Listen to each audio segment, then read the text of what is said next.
Just before the show starts properly this week, this is just a disclaimer. If you have not seen the Batman yet, you might have seen that there was a deleted scene released this week. The contents of that deleted scene are spoiled somewhat during the small talk section before the book's reviews start. So if you want to skip that, use the timestamps to do so. Long story short, blame Matt. It was all Matt. But when we start talking about it, you can skip ahead like 5-10 minutes and you'll be fine. Yeah. We try and dance around it, and then Matt lets something slip. Just blurt it out. Hey, I didn't have all my coffee in me already. It's fine. I'm sorry. Just know, I am sorry. But yes, here's your regularly scheduled. Matt also dropped an F-bomb in this week's episode as well, so Matt's just completely on a rebellious phase. But yes, here's your regularly scheduled episode of Comics from the Multiverse. Welcome everyone to Comics from the Multiverse. I am Peter, and joining me as always is Matt. Hey, what's up? Connor's here too. Yep, just about made it. Yes. This is episode 298. It's a DC Comics podcast. We get together, we talk about this week's DC Comics that we read. Coming up on this week's show, we have... where's my list? There's... we have Detective Comics 1058, Action Comics 1041, Robin issue 12, Task Force Z issue 6, Deathstroke Inc. issue 7, The Human Target issue 6, Rogues issue 1, plus Connor's got some Patreon books to get done. He's got Harley Quinn issue 13, which is a new release this week, and he also has something else that I didn't ask. So what was that? It's Nocterra, the Blacktop build special. Nocterra, there you go. So that's what he's talking about. So that is what's coming up on today's show. But yeah, and we can get into the top 10 if people are ready for it. I mean, there's always time for it, of course. Yeah. Because I feel like we're going to tangent. I feel like I'll get the top 10 out of the way quick, first of all. So, number 1, this is the top 10 based on the polls on LeagueofComicGeeks.com. Number 1 is Saga, issue 57. Saga is just such a gargantuan success. I'm willing to bet that is actually the top selling book as well. Oh, probably, yeah. It's such a gargantuan success that almost no other Image or indie book is beating DC and Marvel most weeks, but Saga just consistently every time. Number 1. It's a juggernaut. It's funny. I went to check on Amazon to see if they'd updated the thing yet with the publishers. Mm-hmm. And I don't know if you guys have done it, but they have this week's featured releases section, where, of course, the first 2 books are Comixology originals, giving themselves a nice little boost, aren't they? Yeah, they're cooking the books. We can't trust that. Yeah. So no, Saga doing well as expected. Number 2 is Detective Comics 1058. Number 3 is Action Comics 1041, and number 4 is Robin issue 12. So DC doing very well with 3 out of the 5 top 5 there. And I think the surprising one there is probably Robin. Just in terms, Detective and Action you expect, but Robin's I don't expect that a little bit lower. I'm wondering if people are gearing up for the crossover because, Batman. Maybe. I was just about to suggest that. Yeah. Maybe. That makes some sense. This issue isn't marketed as a prelude or anything, is it? No, but I do feel like people might be like, hey, put Robin on there so I don't miss the crossover. Yeah, I'm looking at the cover now. There's nothing on the cover that says anything about it. So, obviously it didn't read like one, but that doesn't always mean they didn't market them as one. But people should be reading Robin. Robin's a good book. So it's good to be in the top 5. Yeah, number 5 is Darth Vader, issue 21. So that keeps going. Number 6 is the Department of Truth, issue 17, which is kind of where I'd expect a good selling indie book to be ranking. It's no saga. Let's be realistic. Yeah. But it's very solid. It was the end of the 3rd arc, I think, good. It had Fornes on art for this issue, and good. It was great. I will be excited to read that in trade. Yeah. Number 7 is X, Deaths of Wolverine, issue 5. Not to be confused with issue 5 of Lives of Wolverine from last week, I think it was. Just keep these right. And Ben Percy has just got the Wolverine market cornered. Oh, he's just pumping them out. Good for him. One day I'll get in the mood and I'll sit. Do you think there's a werewolf in his Wolverine book? I think he's the main character. yeah, Wolverine's kind of werewolfy in a lot of ways. Close enough, yeah. He's got the sense of smell that werewolves tend to get. The smell, the claws, the hair, yeah. ferocious nature. Do you know what? It's the perfect book for them, Percy. Yeah, that makes sense. So what was that? That was number 7. Number 8 is Monstrous issue 38. Fair enough. Number 9 is The Human Target issue 6. So you're getting into the top 10, but you're not like at the top of the list. Makes about sense for a critically acclaimed book that isn't Batman. Mm-hmm. And then number 10 is Harley Quinn issue 13. I'm sure Conrad is excited to talk about that later. So many thoughts. That's what's coming up. Just sort of looking further down to see whether some of the other DC books fall. Teen Titans Academy is in the top 15, and then Task Force Z and Deathstroke Inc. just sneak into the top 20, and that's pretty much your upper end. Rogues is somewhere down in the mid-20s, but that's an issue 1. Issue 1s tend to rank lower on the site. Yeah, that is the problem with this system, and I suspect, given that it's a relatively short mini, it probably a lot of people will just skip over it in general. I clicked pull on it just so that I was contributing to it, but I'll get you. Yeah. Oh, just for some context, I said I was going to actually check it last week, but I forgot. But just to give some context for numbers here, Saga here is listed at 7,585 pulls, so that's your number 1. I will check Detective just to sort of see where the DC books are landing. That's 7,463, so not a lot in it there. That's what, like 100 less, if that, between them. Action is 4,712, so yeah, a bit of a jump there. Not a huge one, but a bit of a jump. And then just to sort of give the full spectrum there, number 10 was Harley Quinn, and that is sitting on 1,899 pulls on the website, so it gives you a sense of the thing. If I remember next time, I'll just tell you what those numbers are, but I'm saying what the top 10 are, but that's a big if. Big if. So there you go, that's the top 10 for the week. And with the exception of course, the deleted scene from the Batman, which we might briefly mention, there wasn't really any news this week, at least that I saw. Did anyone see any DC Comics news? No, and I didn't see the deleted scene because I've not seen the movie either, so I'm trying to avoid all spoilers. I've got it all muted. Yeah, we won't talk about it. Did you get? I'm curious actually. Were the contents of the deleted scene in any way kind of revealed to you or spoiled? I just know there is a 5-minute deleted scene. Right. Okay. Because I feel like a lot of the headlines said some of the things that were in the deleted scene, so I was just curious if you'd seen those and had it spoiled in some form. But nope. That's good. Because I literally muted everything on Twitter to do with it because of exactly this. Because I kind of hate. Not for this movie specifically, but Twitter in general for any new movie. It's like if you don't watch it within the first week, I mean, even the first week's probably being generous there. If you don't watch it the first 3 days, you're screwed. Yeah. So I have a select group of people I'll talk to about stuff once enough time's passed, but people can't handle their news anymore. Yeah, I'll just say I watched the extra scene, and I'll say that I still don't love everything in that scene, but there was definitely more things I liked versus the related scene in the movie that was still there that I definitely didn't like. So was that meant to replace that scene, or no, they're supposed to be there because this deleted scene was taken from the middle of the movie, so it would have. Oh. Yeah. So it's more like a Hannibal Lecter-y kind of. Vibe. Yeah. Because in the scene, Batman even says specifically, he sort of roughly says what's happened so far. Gotcha. In the course of the movie. So. Yeah, I saw Joker and I noped out. So still have a bit of reflex from the Joaquin movie. So,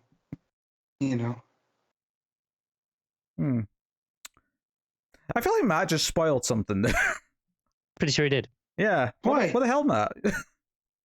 Wait, what? You just told him Joker's there. Oh, my bad. I'm tired.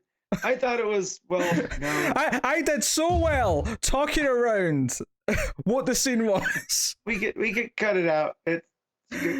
Snip. I'm sorry. It's not really for the audience. I do care about the audience. I love you all, and I don't want you to be spoiled. Connor, my bad. It's Oh well.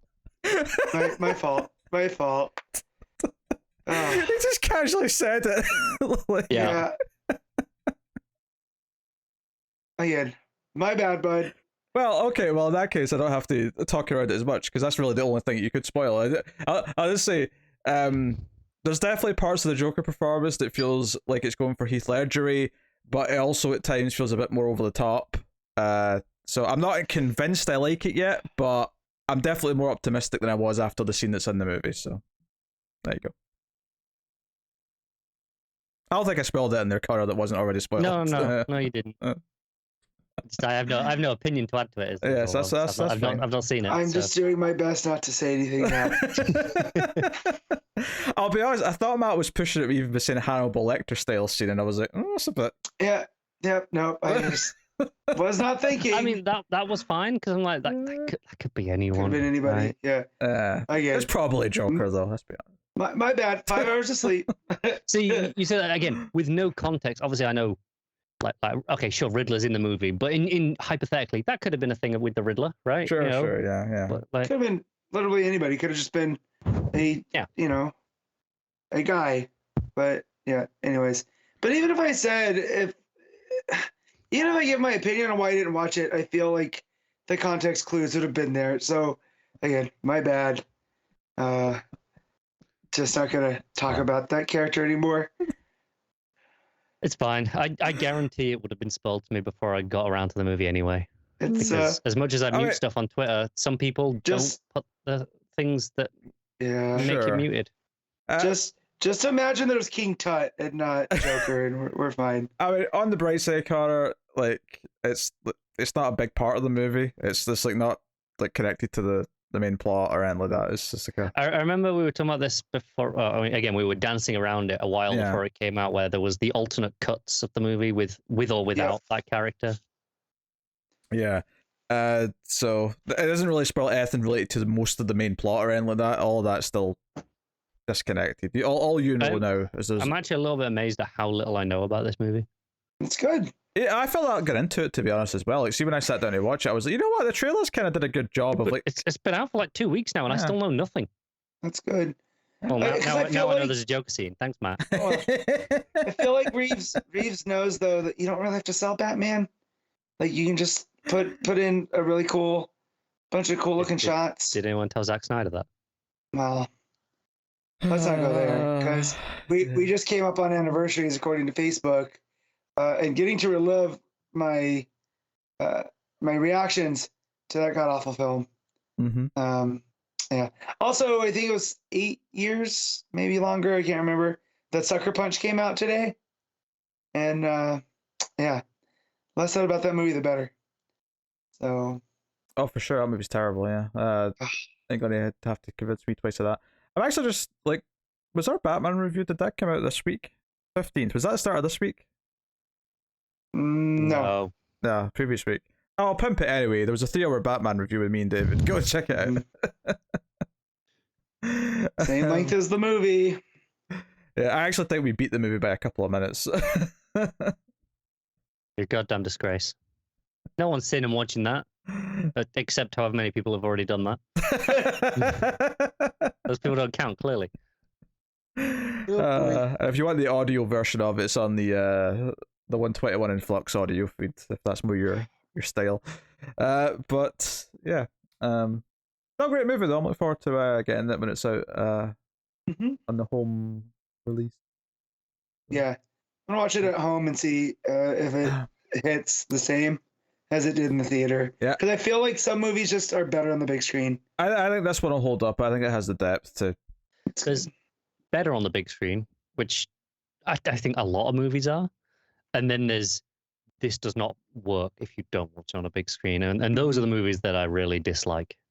In the end, because I'm like, it's kind of it's working on a gimmick, and that's about it.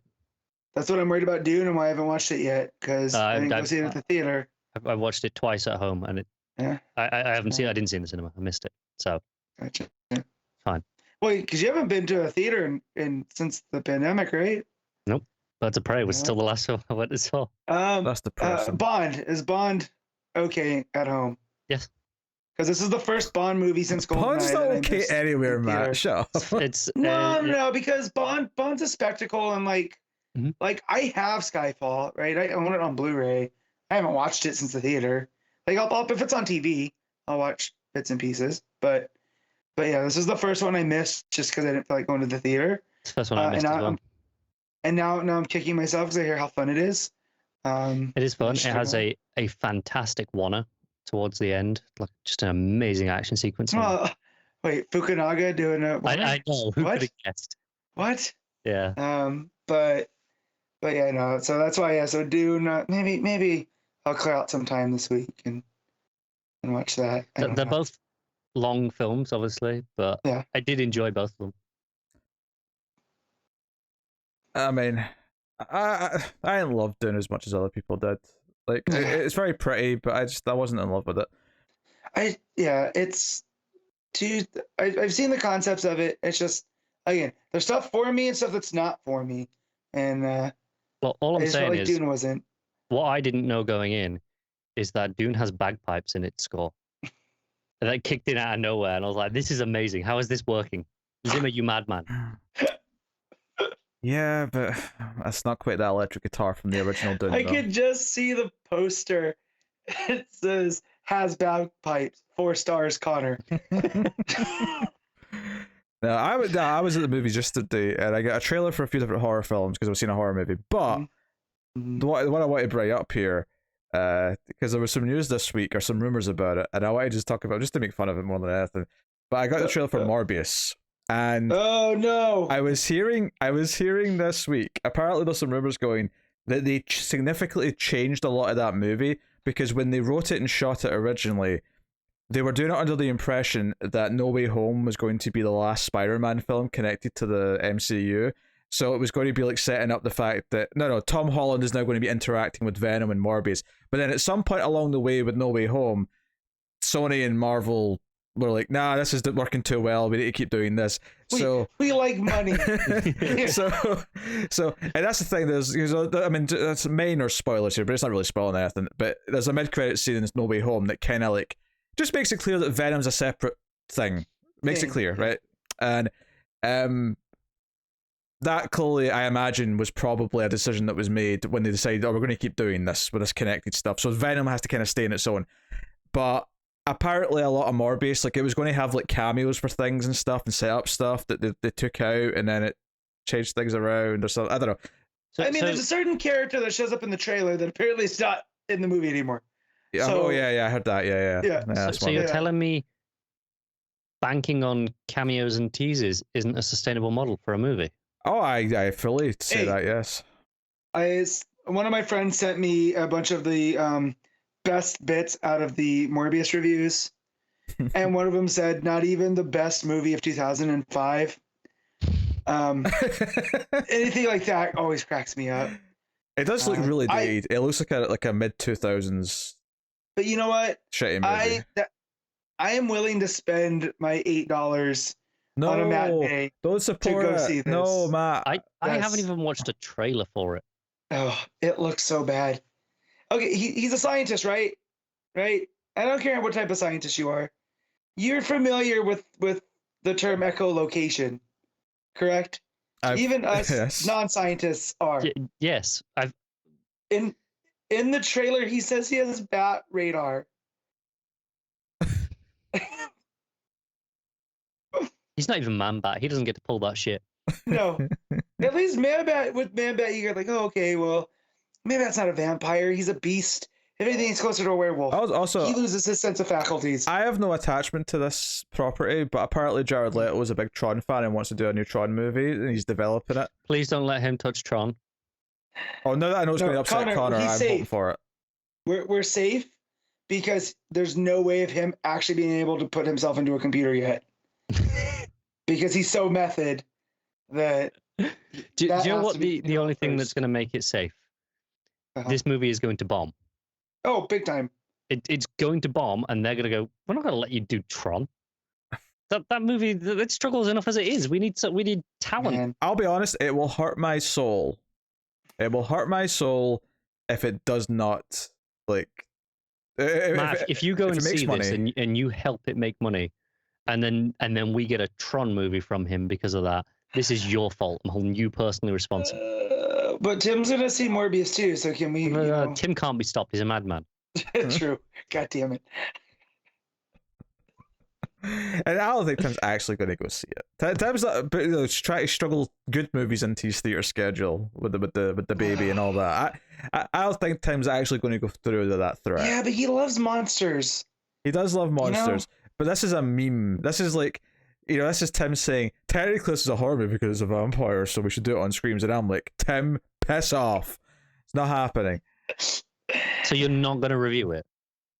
But it's a vampire movie. I mean, if people want to talk me into it when it's available at home, I'll suffer through it. But I am not going to a theater to see Morbius. So you'll watch it next month then? Yeah. What's Fox's? Where would that show up? Not Fox, Sony. Sony. Where's Sony's? They've got a deal with.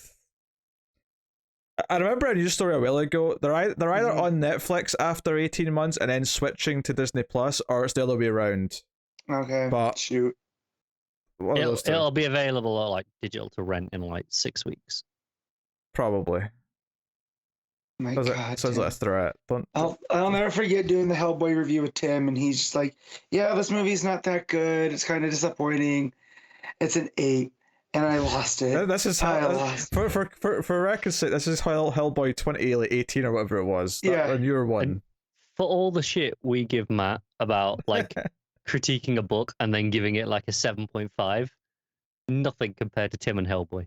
No, because I didn't know if he was going to follow through, and I was like, it's Hellboy. He's gonna give it a higher than he should score. I wasn't ready for how high.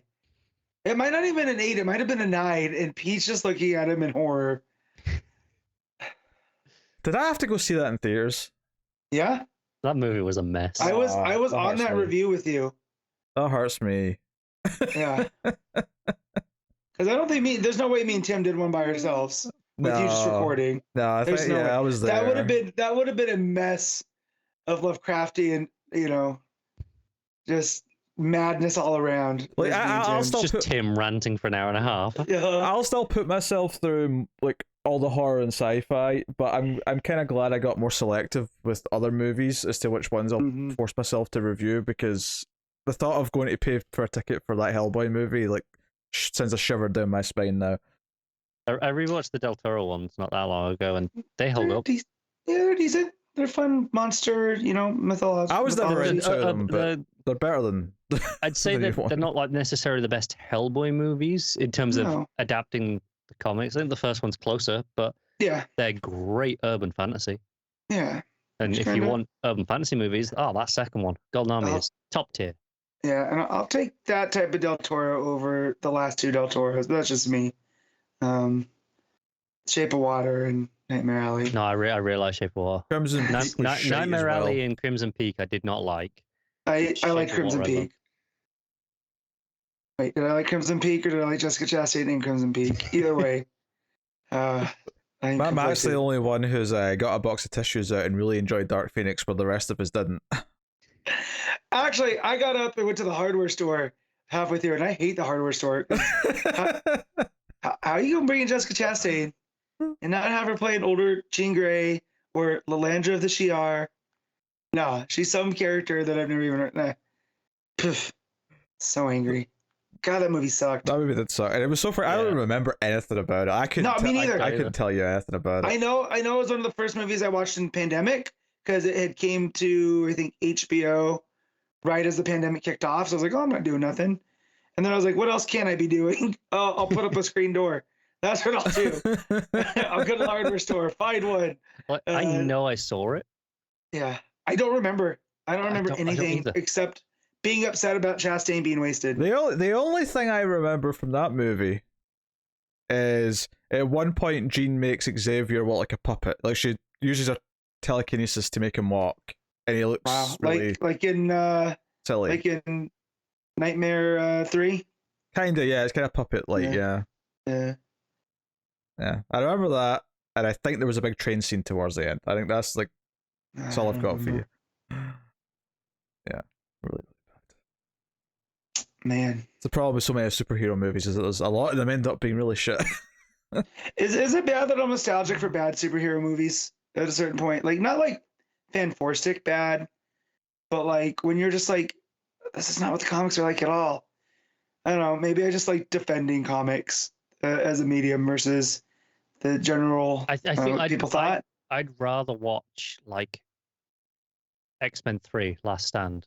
Yeah, that's what I'm than talking a lot about. of the Marvel movies, where at least I feel like it was a bad movie. Don't get me wrong, it's a bad movie. But at least I feel they tried something. I mean, I wouldn't pick that one, but I will. Or like Blade, right? Like, Well, I'm not like the doing- first Blade movie. I mean, I kind of love Superman 3. Superman 3 is not a good movie. Yeah. But it's got Hey. a lot of heart in it. Thanks to Williamson, that's canon now. So you know, You know, I'm trying to think. This is the thing. Like, I'm someone who thinks Batman and Robin is way more watchable than Batman Forever, because Forever's obviously the lesser of the two evils, but Batman and Robin, because it's so bad, it becomes funny versus Forever, which I just think's kind of rough. I I get like where you're Forever. coming from. I think yeah. I like Forever more for sure, but I get where you're coming from with the it's almost so bad it's good. So Yeah. it's not quite there, but it's closer. The Arnold to it. one-liners, there's stuff It's I can get almost- some enjoyment out of. yeah, it's almost self-aware at points. Yeah. You know, and it's almost a Batman 66 adaptation more than a Batman comic adaptation. Even Forever's pretty 66, though. That's a campy ass movie. Yeah, but I would say that Batman and Robin's a little bit more like we're talking with the Arnold one-liners and everything to do with Ivy and Bane. Just, you know, George Clooney's Bruce. But yeah. Obviously, there's a lot of debate right now about villains to have in the next Batman movie. I'm gonna plead the fifth because I'm not gonna spoil anything from being tired. Go ahead, Pete. Can you I don't- spoil a movie that's not out? I mean, I guess he's confirming that X characters aren't in the first one. I suppose if you want to argue that. I'm not saying nothing. Are there more surprise characters in it that would not No. announce? No. Maybe I'm not gonna spoil it for you. He's just being Connor. really I did one careful. thing. Look, I know about Penguin, Riddler. Yes. I guess Joker now, and obviously Catwoman. If you really want to count that in the villain side of things, If you want to count Falcone as well as a. You know. Sure, right, but unless there's more surprise things in the first one that Matt can be scared of confirming. Oh, that calendar man didn't scene see- was something. Y'all didn't see the League of Shadows hanging out in the background? Sorry, you just reminded me of a piece of news that I was very excited about. DC related news. Oh, okay, go on. We're getting a spin-off from the Harley Quinn animated show, and it's Hell yeah. it's Kite Man running a bar for villains. Sign me up. And it's this version of Kite Man after he's been jilted by Yeah. Ivy, and it's going to be perfect. They are Hell. describing it as a Yeah. DC Cheers. I'm like, yes, It's a fine I love concept. everything It's a about this. fine concept. I can't argue with Now it. I want to rewatch season 1 and 2. I can't wait till they bring back the running gag with Bane in his chair in the Yep. bar. Yeah, which I can't. My poor wife is tired of hearing the Bane voice when I need a chair. She's so tired of it. Oh, it's so good. Yeah. Mm. Yes, that is very good news. And I know Pete doesn't care because No. he hates fun, but that show is amazing and it's one of the best DC things. I'm just It probably made not me going to love watch it. hate Dr. Psycho. Oh, Like, it's so good. yeah, he's so good on that show. And I think my favorite thing about Psycho is he's actively still just the worst person Yeah. there consistently, but he's so enjoyable to watch. Yeah, exactly. So, man. Yeah, I think there was something that they're gonna have like Clayface as a bartender or a bouncer, something like maybe both. So Kite Man's running the bar, so that makes him the Ted Danson Yep. type. Yeah, so. Condiment gonna be King's great. the Woody Harrelson. Could be. Can you just imagine him going around the bar like, "Do you want mustard with that?" It's just a running gag. Hey, there is a condiment king bartender. There in is. one of There these. is. I didn't even do that intentionally, really? but there was a technically. know, in a I just book this remembered. week, there was a Condiment King doing bar. Yeah. No. That's just on the villains, because I was thinking about the villains for the next movie, and I was thinking how I saw people complaining that like this movie, the current one didn't have any new villains that we've never seen in a movie before. And well, yeah, okay, I would like I'd love a good Croc or a Clayface or whatever. But I think there's something to be said for redeeming some of the characters that have only had goofy versions before. So Mr. Freeze, I think, is a great example of that. Obviously, Poison Ivy's another one you could throw in there. Is like give us a serious, like, better version of that. But Matt's never going to say no to having a Poison Ivy.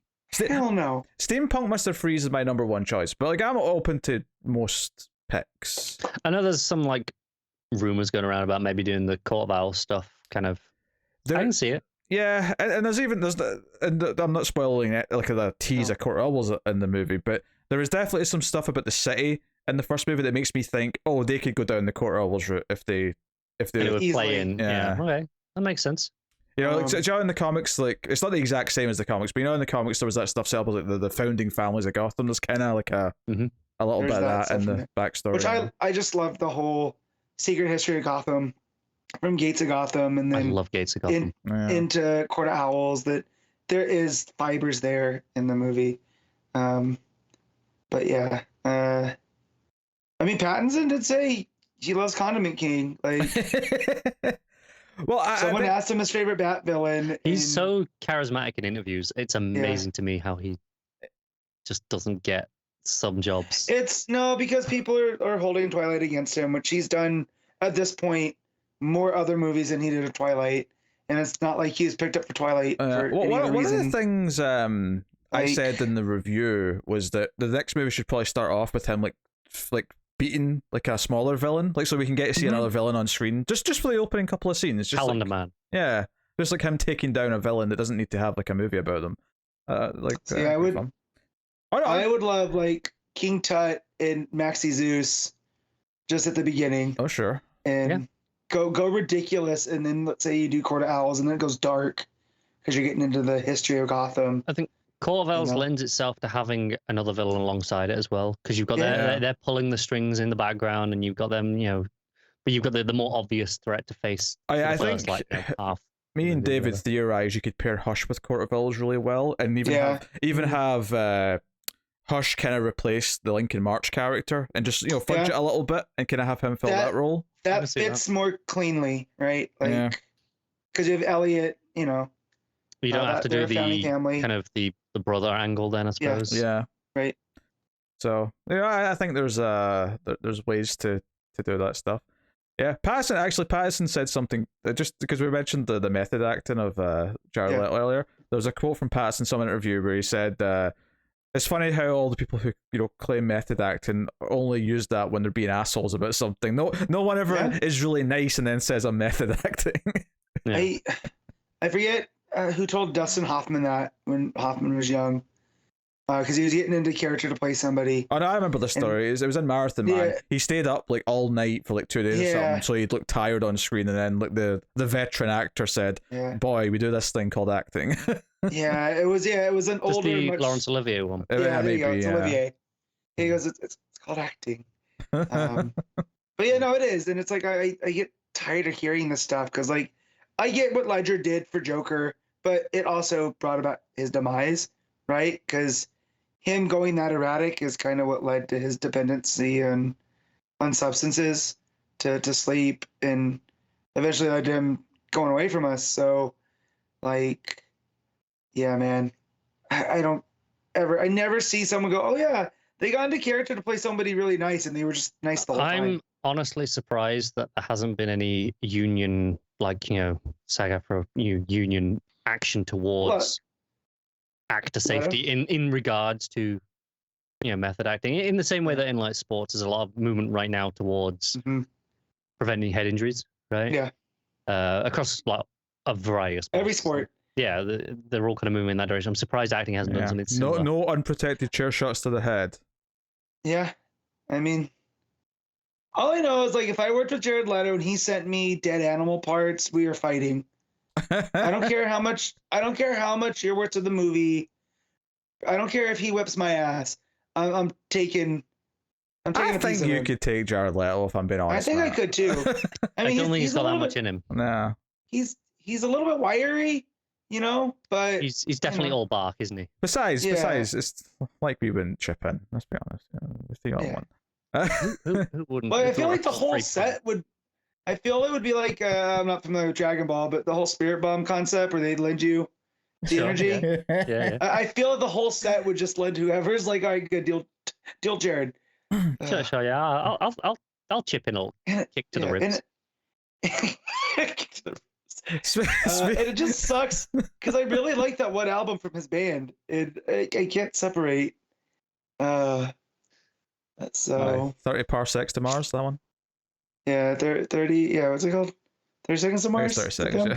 It is, yes. Yeah, I was giving But, you a yeah, Star Wars reference because I'm nice and generous. gotcha. Yeah, but you Um, did it in the context of Jared Leto. Yeah, Hey, I'm just saying. they belong together. From yesterday, still. Even a you banger. don't mean that. Jared Leto for say Anakin's it. grandson. Oh, that's fine. Or great grandson, whoever we're on now in the lineage. Say that's Ben. Yeah. That's already out of Driver. So great grandson. There you go.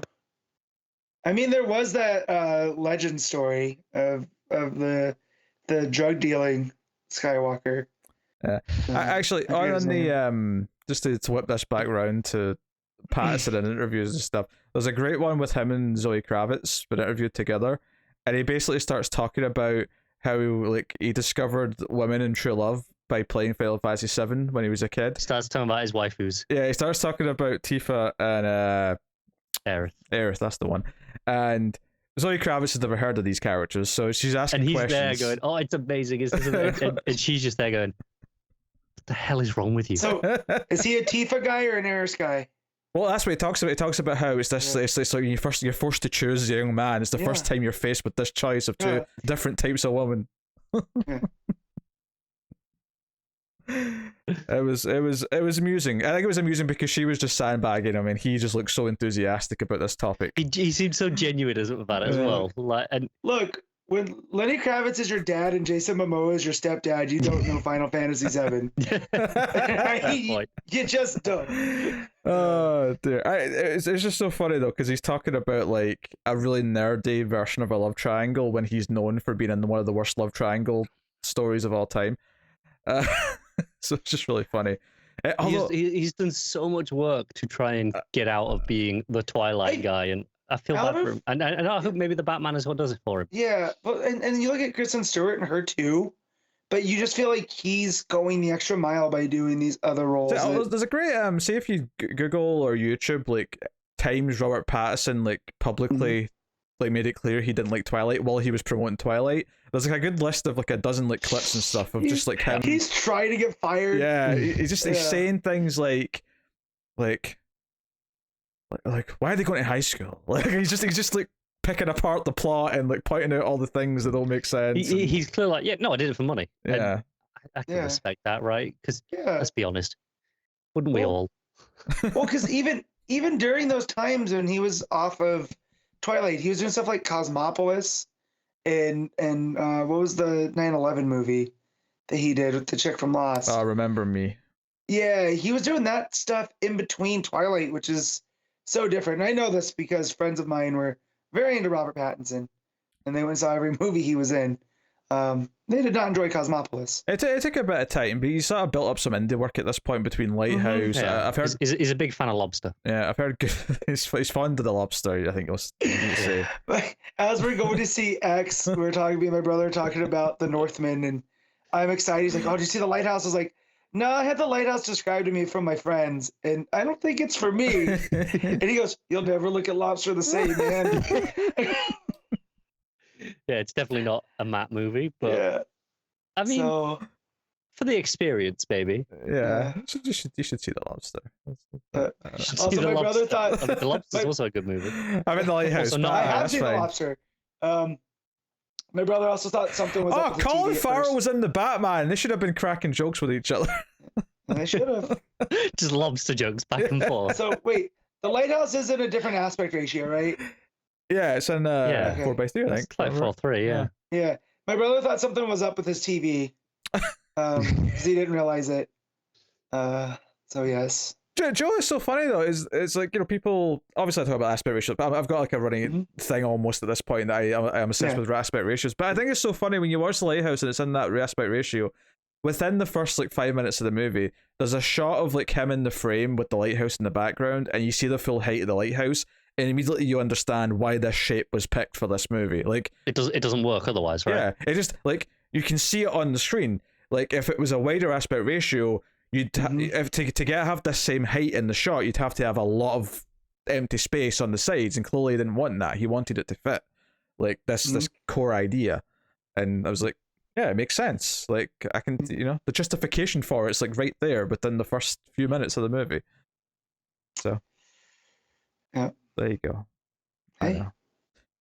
Like if you care about how comic panels are framed and why the artist chooses to have certain types of frame for each panel, then aspect ratio discussion in movies equally has to be as valid. I don't mind aspect ratio discussion, just when it comes from you, I mind. That's all. It's not the package; it's the person delivering it. That's what it is. It's fundamentally, I agree with your point, but it's coming from you, so I want to argue. Yes, well, Conrad got to be there for the 2-hour aspect ratio lesson that we did for Patreon that one time. So we did do that. Yeah, we had to do it twice because something happened to the recording, and we had to do it a second time. This is true. He had like slides prepared. I know. Oh my god! I did not know that you did it twice. Holy shit! I don't know what the tech fault was, but for some reason it was unusable, and we knew it quite quickly as well. It was the sort of thing where as soon as we finished recording, like something froze, and it was like, oh, hopefully that's okay. Oh no, it's not. I think that was like just before, back when we used to have to like pause every hour to save it. Yeah. Because if you went too long, it kind of hung up at the end and just crashed everything. I think that was just before we'd figured out that was that like rough hour limit. And because it was like 2 hours long, it was just like gone. Yeah, the whole thing was just done. Yeah. Still, though, that was an excellent piece of content that was made for the Patreon. It was a piece of content. It's an excellent piece of content. If I do say so myself. All right, I guess we can get into the comics. Poor Matt, he's so tired and having to listen to this shit. That's okay. I got a Bret Hart alert, and it was for something else. So it's all the teases of him coming in. And yeah. So I didn't know if something else came out, but no, it's talking about how Goldberg robbed him of a fortune. Yeah, because his contract feel so bad. Got cancelled. Yeah. Well, he's about to get paid from AEW. It's fine. It's fine. He's going to some money. It's good. He's a legend in Punk versus Dax this past Wednesday. Fantastic 15 minutes of wrestling. Mm-hmm. I agree. And the exchange on Twitter afterwards, which was just Punk tweeting, "I like Bret more," and then Dax tweeting, "No, you don't." if we get a group out of this that's Punk and FTR with Bret, I won't be able to function. I'm just saying. So, I mean, yeah, I don't know. We already have the Blackpool Combat Club, so I mean, we do. Not a fan of the name. I still love their vibe. I just wish it was something a little bit cleaner, but might be mad at Regal. I mean, you'll probably get used to it after time. Yeah, still fresh. So yeah. But hey, comics. Let's that's right. Let's get into the comics. So, starting off with Detective Comics 1058. This is Mariko Tamaki writing Amancay and Nahuelpan on the art, and it is the final part of the tour. The 12-issue saga comes to a close, as does the backup as well. We'll get to that in a bit, of course. So this final issue jumps ahead and sort of gives us a lot of epilogue style stuff, where Deb is kind of like summing things up for a news article and whatnot. Yeah. Did anyone else feel like we didn't really get a proper ending? We kind of cut straight to the epilogue. I felt like I was missing it. 100%. My biggest problem with this and why I feel let down is you in the last issue with Nakano's wife putting on the Medusa mask, and then it's never addressed again. Like, I'm sure we'll get to that at some point, but it feels like we spent a lot of time building up with this story, and there was no actual climax. It's just straight to the epilogue, and I feel like I missed because this stuff on its own is fine, but in context, I'm like, yeah, there's nothing. Where's the ending? There's nothing bad about what anything that's in this issue. I think everything in this issue is perfectly good. If this was the next issue, I think I'd be, if we had like an actual conclusion issue and then this. The weird thing is I don't even think we need a full issue. I think because the way the last issue, which was the Cano's wife putting on the mask, all you really needed was one more page of showing all of the villains like falling asleep, and then you could literally jump ahead from there, because that would show you how it ended. That would show you, or her just yelling "stop." And everybody like, stopping, and then one little thing to show you the effect of that before we jumped ahead, I think would have been fine. So that's the one thing, because I agree that it does feel like something's missing. I wouldn't necessarily say it's a whole issue. I would just say it's not a whole issue. It's very abrupt. Yeah. I think even that, like, I think it needs more than just, because while that does deal with that immediate threat in that moment, I think it still probably needs like half an issue of like actual conclusion before we get to this epilogue stuff and dealing with where's what's going on with Psycho Pirate afterwards. I think now knowing that Tamaki is co-writing the book still for the foreseeable future, I do expect that maybe some of these loose ends will probably get brought up here or there as other stories are playing out. I would assume so, yeah.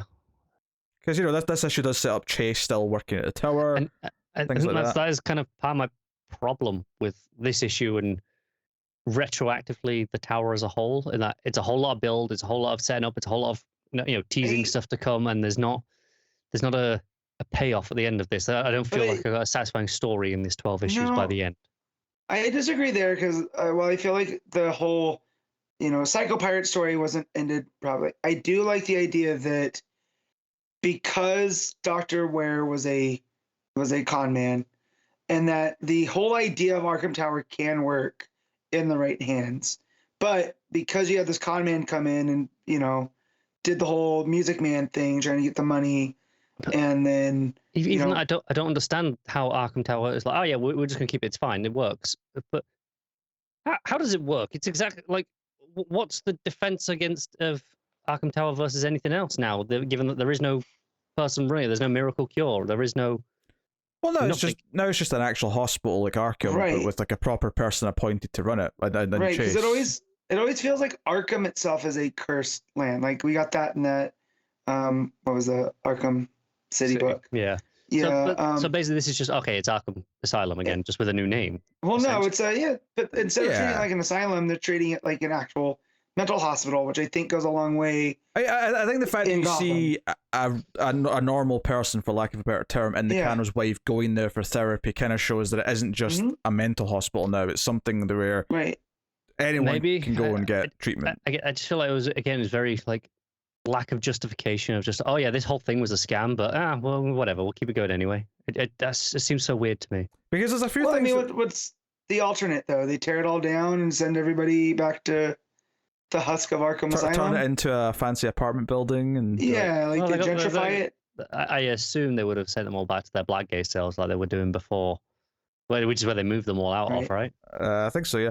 I mean, there's some interesting stuff set up in this though, because Psycho Pirate's leaving, and the people are hunting him, and the Bat family kind of take care of Penguin's goons. But Batman does catch up to Psycho Pirate and basically offers him an option. We don't get to hear what it is though, so obviously this is setting up some stuff for us.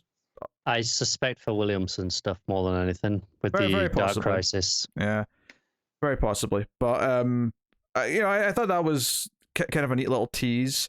It sets up there's going to be a Riddler story next. I don't think it's that's an accident that's happening right as the movies just came out. It makes a lot of sense. So, and I'm down for a Riddler story. But I do like how it ended too, because it did feel like, hey, this is the season finale, and this is the tease for next season. Yeah, I like that kind of feel to it as well. And it went around all the characters. We had the Stephen Cass scene. We had Huntress with Harley at one point. We kind of hit on a lot of the characters. Yeah. Actually, one of the little details that I really like that they've set up is this new base they've got in the underground city. I actually really like this new cave they're using now. Yeah. Like obviously Batman still has Actually, he doesn't have his Batcave because he's in the city in his apartment now. But yeah, this is just the Batcave now. But I like the idea that this is the team's cave rather than Batman's cave specifically. It's a cool setting. I don't know. I like it. I like that it's underground. It's not the clock tower, right? But it's the same vibe. Reminiscent to me of the new base that the Turtles get in the second Turtles movie, where they get the old subway station. The subway station, yeah. A little bit like that. Damn it, now you made me want to watch Secret of the Ooze. I haven't watched it in a while. John, it reminds me of, like the in the Arkham Asylum game, the cave he has set up on there. Because in that game, he has his thing is he has caves kind of set up all around just in case he needs one. So he has one on under Arkham Asylum, and visually, kind of it reminds me a lot of that one. Yeah. I think I like everything that this issue kind of does and sets up, and it does kind of feel like, because it is still Tamaki co-writing, that Deb's still going to be a supporting character, that all these characters that we've used are still going to be relevant. Might not see them all immediately, but the fact that Kate's got this relationship with Deb now, where they're giving each other information, and she's like, "Yeah, thanks, Fro." Those kind of little moments. It's sort of establishing these connections that I think are still going to be a part of this book, which is really nice because it is a shame when a run ends and a lot of that support system that's set up throughout a writer's run just disappears. So I think her still being there as a co-writer, whether or not she is scripting still or co-developing the story and the other writers scripting going forward, either way, the fact that she's still there probably means that a lot of this, the threads, these things and these characters and ideas and the world building that's been done is still going to be maintained for the next while, which is good. I dig that. So yeah, for sure. Yeah. So, I mean, as far as the tower as a whole goes, I do see what Connor's saying, and I do think there is something maybe a little missing between this issue and last issue. I would say that overall, though, I still had a really good time reading it, and I think it'll be when you're reading Tamaki's run, I think it's going to be a really fun, quick read to go. As far as 12 issues of a comic go, I think it's a quick one to fly through and really easy to digest for any faults it may have. Yeah, there's a lot more. I would say out of the 12 issues, 10 of them I would say are very good to really good. So yeah, that's a pretty good batting average. Yeah. I think I'm a little bit more mixed than you guys overall, even before this issue. Yeah. I had a few pacing problems as it went on. Again, I don't think those matter as much in the long run when you're just sitting and reading it in one big chunk. But in terms of as single issues, it definitely had those issues. Those problems as it went, and then kind of all the Scarecrow stuff and just Batman just showing up and kind of taking over the last couple of issues as well, for me wasn't amazing. Yeah, Scarecrow was an odd inclusion ultimately, but I did appreciate him wanting the Psycho Pirate mask, and I like that they're keeping, the Bat family are keeping it secret, what the cure was. They all know it was Psycho Pirate, but they are not revealing that to the public. Deb's not getting that information. No, because that's the one thing that they don't need in Gotham, is that there was a mind control going on. Yeah. So, no, it's good stuff. So, it ends with a big page where it teases the Riddler stuff. Riddler's broadcasting out into the and again, that's very classic Riddler, especially if you played the games, which is just Riddler talking to you through an earpiece for so much of it. Glad that he's good old Eddie's back on his bullshit. Oh sure. Yeah. So. Be curious to see what they do. It's going to be weird not having Detective every week again for a while, Yeah. I feel like empty. it's been constant because this was the first thing I would read on a Tuesday. Yeah, me too. I was reading this first for the last 12 weeks. Yeah, it was just this constant thing that I'd start with. I don't think I did for the first few weeks, but after that, I did as well. I was like, well, it's there. I might as well just get it. Not in a bad way, but just more. Well, it's always there, so it just became the habit to read. Well, it's probably because when I started reading comics, 52 was, the weekly project. And I really like to associate DC with weekly books. And it just feels nice to have that thing that's always there.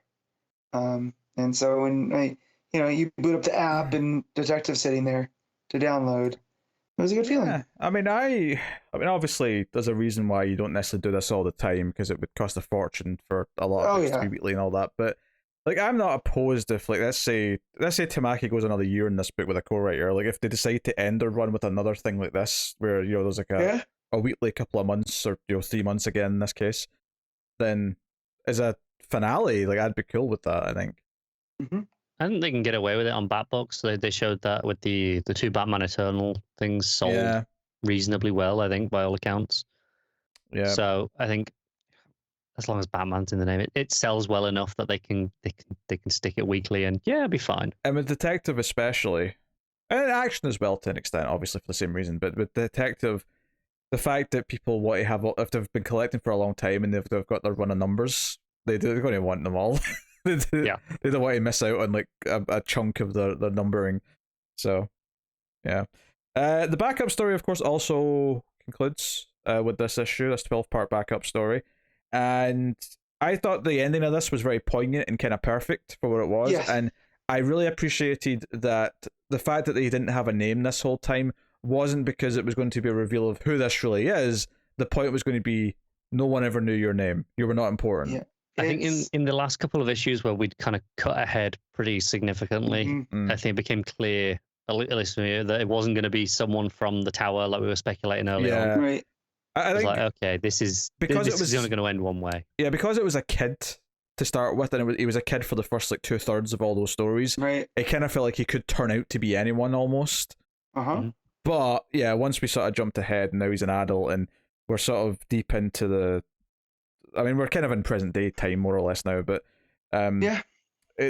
basically he has this standoff with Batman, and Batman, he's got Joker there tied up. The Joker we saw in the last issue was Clayface. I don't know if we speculated that. I feel like we probably flipped. No. Did we flip? Nah. No, because we thought it was the kid dressed up. We thought it was him just dressed up as Joker. We didn't factor in Clayface for whatever reason. It's pretty much the same idea, though, isn't it? It's the same end result, yeah. But yeah. But yeah, so he wants to kill the Joker, and have Batman watch before for all understandable. Because Batman's to blame for letting him run rampant all these years and all the rest of it. But Batman makes his speech, like the speech you expect him to make about becoming like just like him and doing better, and I failed you, all those kind of things. I will admit, I did think his dialogue for Joker here was really funny, because like the way like you just have him off panel say, oh, he makes a good point. Like when he says, "Oh, Joker killed my family," like he makes a good point. Oh, I don't remember doing that, but it sounds like me. So who might argue? It's Joker after being beaten and a little bit tortured. So he's a little bit delirious as well, and he still kind of comes out with this. Yeah, but yeah, because you get the vibe that that's exactly who Joker is, and it's not the non sequitur stuff. He's actually part of the conversation. Like I could read this in the Mark Hamill voice. I think Blanco draws a really. Like a scary Joker as well. Like, and that's like, obviously some are a bit more clownish, but he's tied to chase, essentially, powerless. He can't do anything.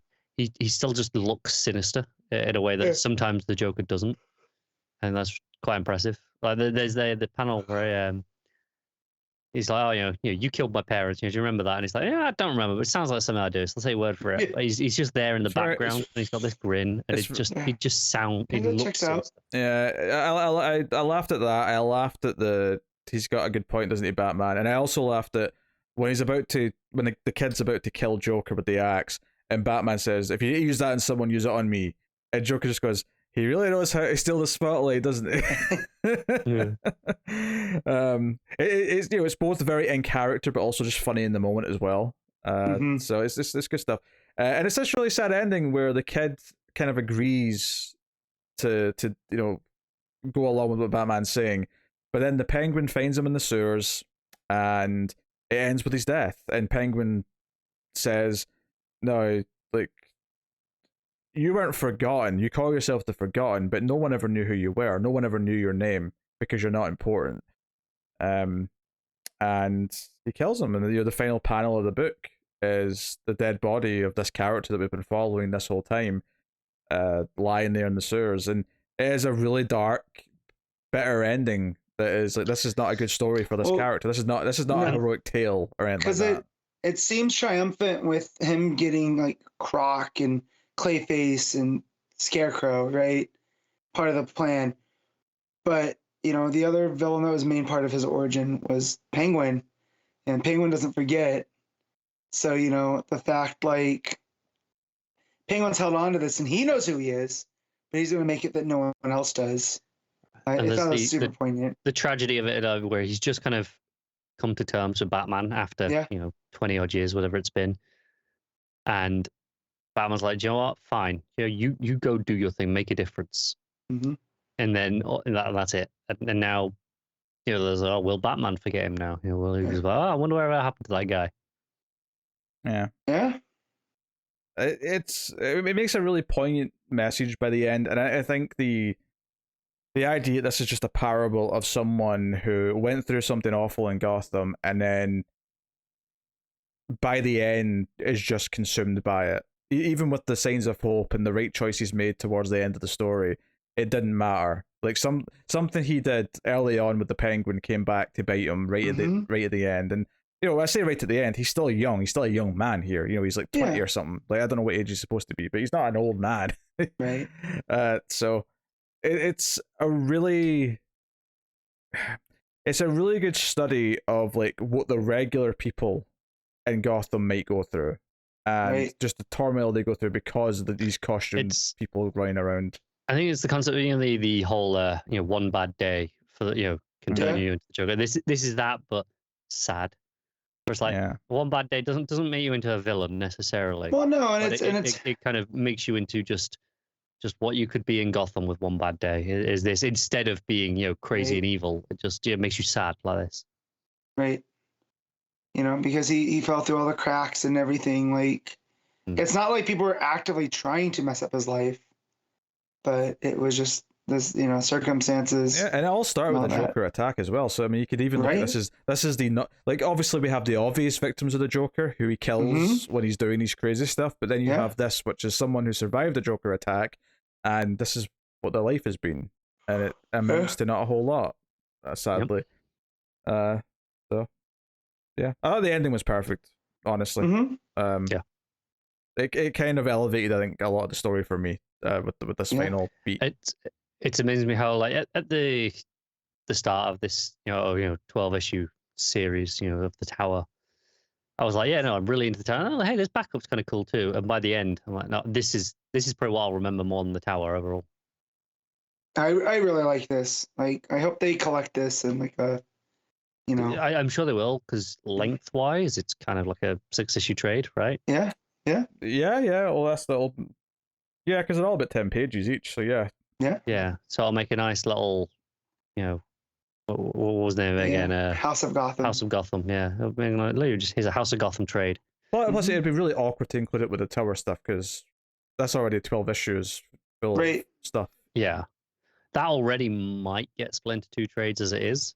It might. It could go either way. If I was to guess, I would say they'll just put out a big 12-issue trade just because, because with it releasing weekly, it was coming out so fast that they might want to keep up. Yeah, they'll force them behind otherwise. Yeah, it's very possible. But I can definitely see this just being collected as just the House of Gotham. Yeah, I think so too. Just trading. That's how they get 2 trades out of it. They have the Tower and they have House of Gotham. Yeah.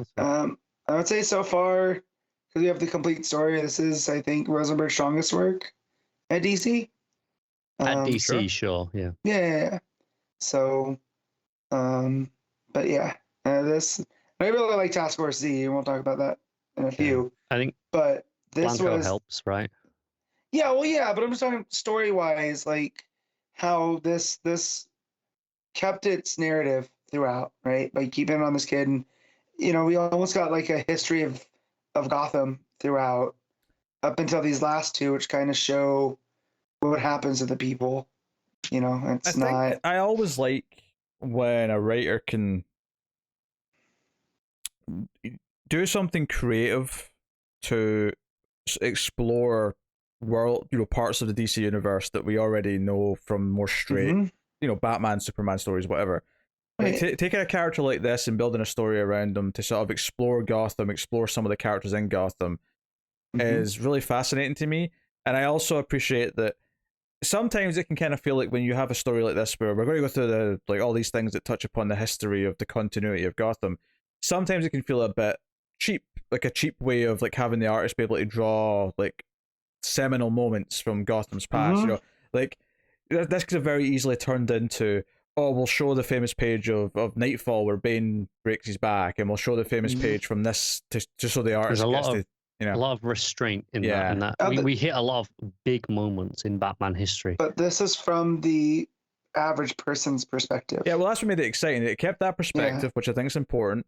This is not the people in the war room making the decisions. This is just one person going about the city and what they're seeing from their point of view, and that's exciting. But also the fact that it wasn't just cutting to those big pages meant that we had fun, like realizing what part of the timeline we were in every time it jumped like that. I think almost all of it works if you weren't familiar with Batman history anyway. I think the only one that might be a little bit more awkward is the Azrael stuff. Where if like hypothetically, if this was one of you're giving this to someone as one of their first handful of Batman stories, when this is a trade, I think most of it functions perfectly fine. Like they'll pick up that we're jumping through time, but they won't necessarily click onto the events. The Azrael stuff might be the only bit where they're like, wait, what's going on here? Why is Batman so different? But other than that, I think it does a great job of just not needing that context, but having it elevates it. For sure. All right, that's great. Detective Comics then. Matt, what are you giving the main story? 7.5. Connor? The main story gave me blue balls, so it's a 6. I'm happy to give it the 8. I'm not going to... Admittedly, what should be a critique for having that little bit feeling like there's something missing. I suppose you would critique this one for that, but nothing in the issue itself upset me. It was just, I felt like something was missing between issues. All right, cool. And then back up, Matt? 8.5. Connor? 9. Yeah. I'll probably go 8.5. I'll be more restrained on it, but yeah, it was really good. It's probably my favorite chapter of the whole backup series was this last one. I still really enjoy the Bane one. Of course when he puts him up against Zaz and it's like, oh no, now it's fair. And you're like, just lose the knife, Zaz, and then we're good. Yeah.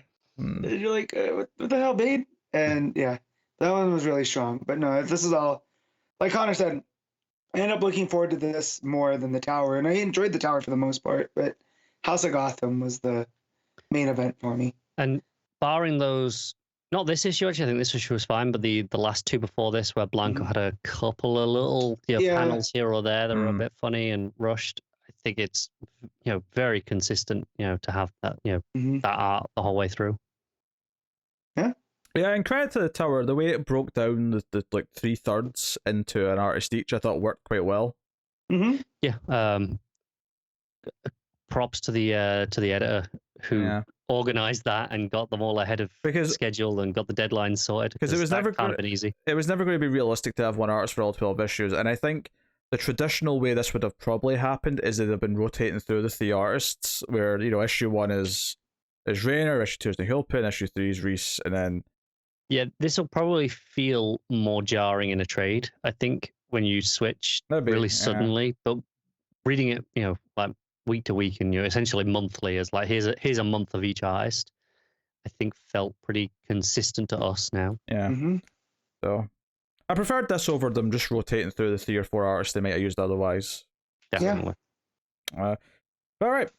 Action Comics 1041, Philip Kennedy Johnson writing with Dale Eaglesham and Will Conrad on the art. So this is an issue off for Federici. Which is one, slightly disappointing because I really like Federici. But two, justified in that it does follow it's a different focus. A different thread. Yeah, it's a different focus, different character we're following. It's it's Midnighter through various parts of this story. And Joe, it's funny because I started this issue and I read a couple of pages and I'm like, okay, like, this is interesting, but I'm not so sure. Like, I sort of got a little less excited about the issue after the first page or two because I was like, we're following Midnighter. This is, I've been loving this book and this is really just not as good as what I wanted from it. Midnighter, right? But then after a few more pages, when it got to the point where it was kind of contrasting how he's fighting this versus how Superman's doing it.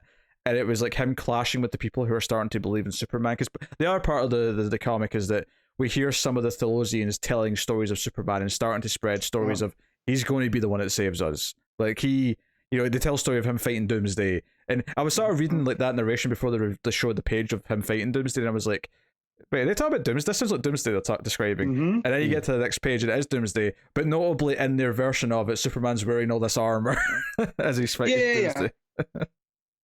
So there's obviously some things are being muddled in like history or translation or whatever, but that's storytelling, isn't it? It's embellishment. Yeah. But yeah, so it's basically Midnighter's going around, and he's actually killing, the war zones, and he's trying to inspire people. He inspires in particular this one woman who at first is like pissed at him for breaking her chain because he thinks he's freeing her, of course, and she's like, I earned these chain links. I fought for these. I killed many for these. And he's just like, screw you. You don't need them. No, you're dumb for believing in that. And so that's what I like about how different he is than Superman, right? Superman listens to these people, and he's like, well, to get through to them, I have to understand why, and just breaking their chains isn't going to change anything. Whereas Midnighter's like, nah, that's dumb. What you believe is dumb. We're getting you out of here. Well, I'm getting out of here. Y'all do what you want. I particularly like the way he phrased it, though, where he said, you're sitting there saying how tough you are because of the change you have. Well, I'm saying, show me what you can do without it to prove how tough you are. Like, I really like that sentiment. And this actually does inspire her. She picks up a sword and follows him. Then next time we see him, she's like fighting alongside him. And she's wearing a Superman crest as well. So like this, even though it doesn't follow Superman, it actually did a good job of like showing the effect Superman over time. Because we keep jumping ahead in time. Like this is like basically what Midnighter's been doing throughout all the story so far, and maybe a bit further ahead as well. And we hear these different people talking about Superman, and we're seeing some of them adopt his symbol and things like that. So no, it's good fun stuff. It really continues to spread the idea that's been spread about Superman. I like that Midnighter rips a dude's head off and throws it at another dude. Yeah. And he's just like, jeez. Well, it's the timing as well, because isn't that right after someone says Superman would not kill these people or something like that, and then he just rips this dude's head off. Yeah. So there's the point towards the end where he just like flips out and goes, I'm so sick of being compared to Superman. Oh yeah, because he says the Batman comparisons, like they're annoying, but this is just insulting. Yeah.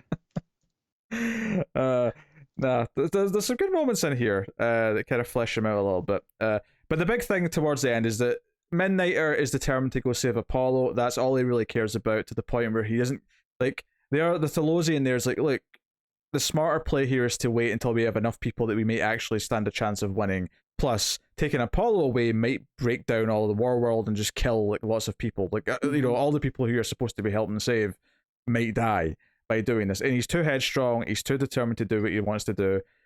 But he's faced with this choice where it turns out that Mongol's sending like a kill squad to kill a bunch of the Notlings and stuff in the cells, particularly the ones that Superman cares about. And it's like, okay, he's got this moral choice now where ultimately he talks a big game, he's the angry guy, he's a Batman who kills, which makes him the perfect counterpoint to like sort of contrast with Superman and how he's handling things. But ultimately when he's faced with this choice, it's like it's left in this cliffhanger of like he really kind of needs to make the right call here and go and save lives. Like that's what he has to do. He has to do the selfless thing. That's what they're here for, right? Yeah. They came to free Warworld and stuff, but you can't. The more people you kill, it's not going to make them more free. Yeah. And I do like how different it is. Where again, Superman's all about compassion, and we got to make them believe, because if they believe it, then they'll have something to fight for. And Midnighter has this almost nihilistic. Just get the job done. Yeah. Yeah. Nothing matters. I'm here to save my guy, and you're with me or you're not. And it's right when he's forced to make this choice where it's not, you're not really sure if he's going to make the right choice, where he says without Superman, and then you just hear the voice, you're not without him. This is kind of, if I remember right, where we kind of left off last issue, where he was going to ignite the engine core for the city, and Superman was like, no, it's too soon for that. Yeah. So this is kind of that point there. So we kind of caught back up to where we were. And the fact that Superman seems to, because he appears from above. Yeah, he can fly again. So he's got some powers here. He's got that. In the last issue, we had that whatever's powering Warworld also recharged him. So this is a little bit after that, so now it might be time to blow the core. Yeah. I think by the end of the issue we're a little more advanced. And the big final page is Superman charging in with Midnighter and the others to help save the prisoners. Buckler shield looks cool. Yeah. And I like that Midnighter's wearing a red cape throughout this, as he's fighting. He's at the end, yeah. Yeah. But we also have OMAC turning, because we had that, in order to save Light Ray. Well, yeah, seemingly. Yeah. Because he's got this mask on. It's a question of is this mask helping control him, or is he just biding his time until? Right, because OMAC wants Light Ray back, and looks like they flipped, and Natasha confronts them. So yeah, there's still threads going on through this, but yeah, man, Gladiator Superman, I just looks so rad. That was one of the only pages where I was like, oh man, I wish that was Federici. Yeah, right. Sure. Yeah. So I mean the artist change at least is handled well enough, and it's a different perspective. And I assume Federici's back next issue, but I think so. And it does give a slight feeling of this kind of being the break issue, right? Of like, this is the I'm not sure if I think it's still a good issue, but this is the quote unquote non-essential issue of the this isn't the main story. This is some side stuff that it's extra reading material, so to speak. Whereas Federici stuff, this is the main story, and it's like, okay, we'll do some other stuff for now while we let them catch back up, and it makes it feel a little less important than it maybe should be. I do think that by the end of the issue, though, I think the contrasting of Midnighter's attitude, because I think having Midnighter go around like this vicious asshole just killing things and not thinking it through like Superman is, I think all of that just helps to prove why Superman is right. And so there's value in the issue. I think it comes at the right time. Admittedly, I'm excited to see Federici back on the next issue, and the other stuff. So but yeah, that's good stuff. I assume no one read the backup. No. Yeah. So we have that Doomsday story, and then there's another story that they recount about the Radiant Dead. Yes. And the Queen, and they're talking about Green Knights. I don't know what it's from, but that Superman looks very Frank Quitely-esque. Yeah, so I don't remember this though, and it seems like it's a Green Lantern Superman story, because they're bringing out how the Green Knights knew the weakness for the Radiant Queen. I've Googled those terms. I can't find anything. So, I mean, is this the story? If you guys know, let me know at least. Yeah, I obviously everyone pretty much will recognize the Doomsday one, which is why that's the one I brought up. But yeah, I agree. I didn't know what this story was referring to, so I just kind of took it as an. Or is this Johnson creating one? Yeah, is this him hinting at something that he's going to do like an annual of later where he tells a story? Yeah, that'd be cool. Yeah. I think like that scratchy kind of slightly faded colors on that story of it. Like I say, the Superman, it looks like a Frank Quitely Superman. Yeah, I think it looks great. It's probably one of my favorite pages in the issue, which is in terms of just on the art, which doesn't say the rest of it looks bad, because as much as I'm going, oh man, I wish it was Federici, this is still good art. Yes. All right. What you give it Action Comics, Matt? 8.5. Connor? I'm going a little bit lower with just an 8, but it's still pretty great. Yeah, I'll agree with a straight 8. I think the art's not as good as it normally, and it's not bad, but it does feel a little more house style, I guess, than it typically has done. Yeah. So I'll say that. All right, there you go. Robin, issue 12. This is Joshua Williamson with Roger Cruz on the art in this issue. And we had the cliffhanger from last time, which obviously was quite exciting, was Damien wanting to go and resurrect Alfred. That was a kind of the big deal at the end of the last issue. And we do get to that in this, although it doesn't start off immediately dealing with that.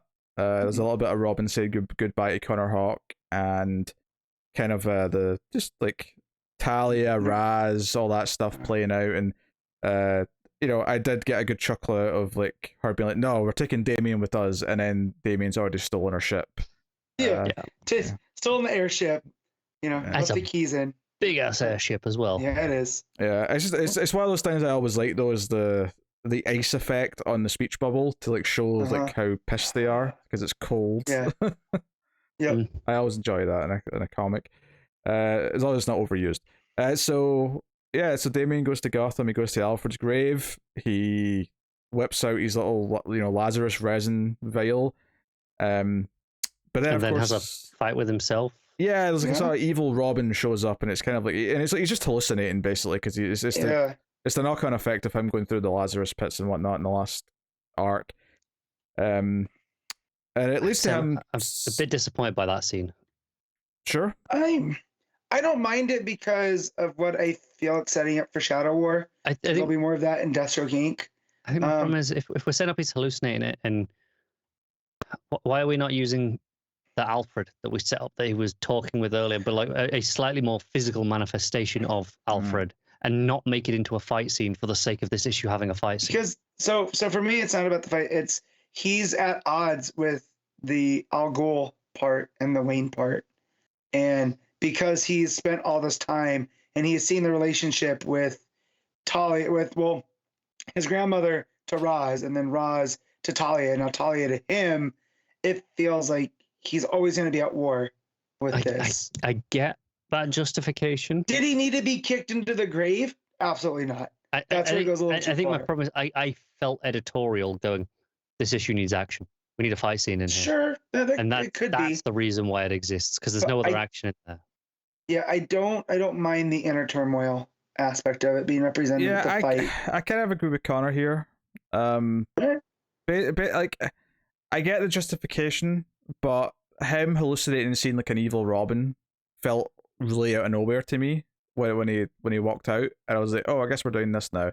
And then I liked what came after it, and I kind of like what else it does. I love Talia not liking his new girlfriend and him being like, well, tough. I don't care. I like her. And then of course the ending, teasing the direction that's going in with Flatline giving the heart Lord Deathman. Yeah, to Lord Deathman. I just love how maniacal this is. That's why I love that Williamson fully goes for it. So for all the stuff that didn't work for you guys, like him fighting an evil version of himself, there's Lord Deathman holding up a heart in a jar. Oh yeah, I love the last page. It was it's stupid, and I do love that. Yeah, it was just the other Robin showing up. It felt like a bit of a weird. No, I know, but pivot to I fully love that Williamson's just swinging for fences with stuff like this. It's just it's a frustrating issue for me, this one, in that there's a lot of ideas that it plays with. I like all the flatline stuff. I like the idea of of what it's doing with Damien and Talia, like that relationship that they're going to be redefining. But then at the same time, you've got the hallucination of the other Robin. I wasn't obviously too hot on. There's the whole thing where he's immediately like, no, of course I'm not going to resurrect Alfred. I've seen what it does. Then why did you bring the thing to the grave in the first place? It feels like if it just was a little bit contrived for the sake of having these scenes, if you've already reached that conclusion. Well, actually, I don't think he'd already reached the conclusion. I think the fight with the other Robin is supposed to be what makes him realize that he'll come back.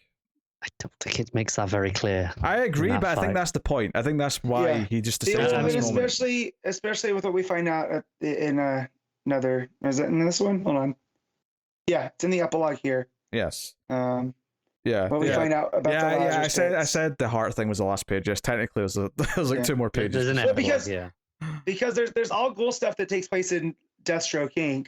And so you couldn't remember where it was. I couldn't remember where this popped up at because it's all Shadow War adjacent.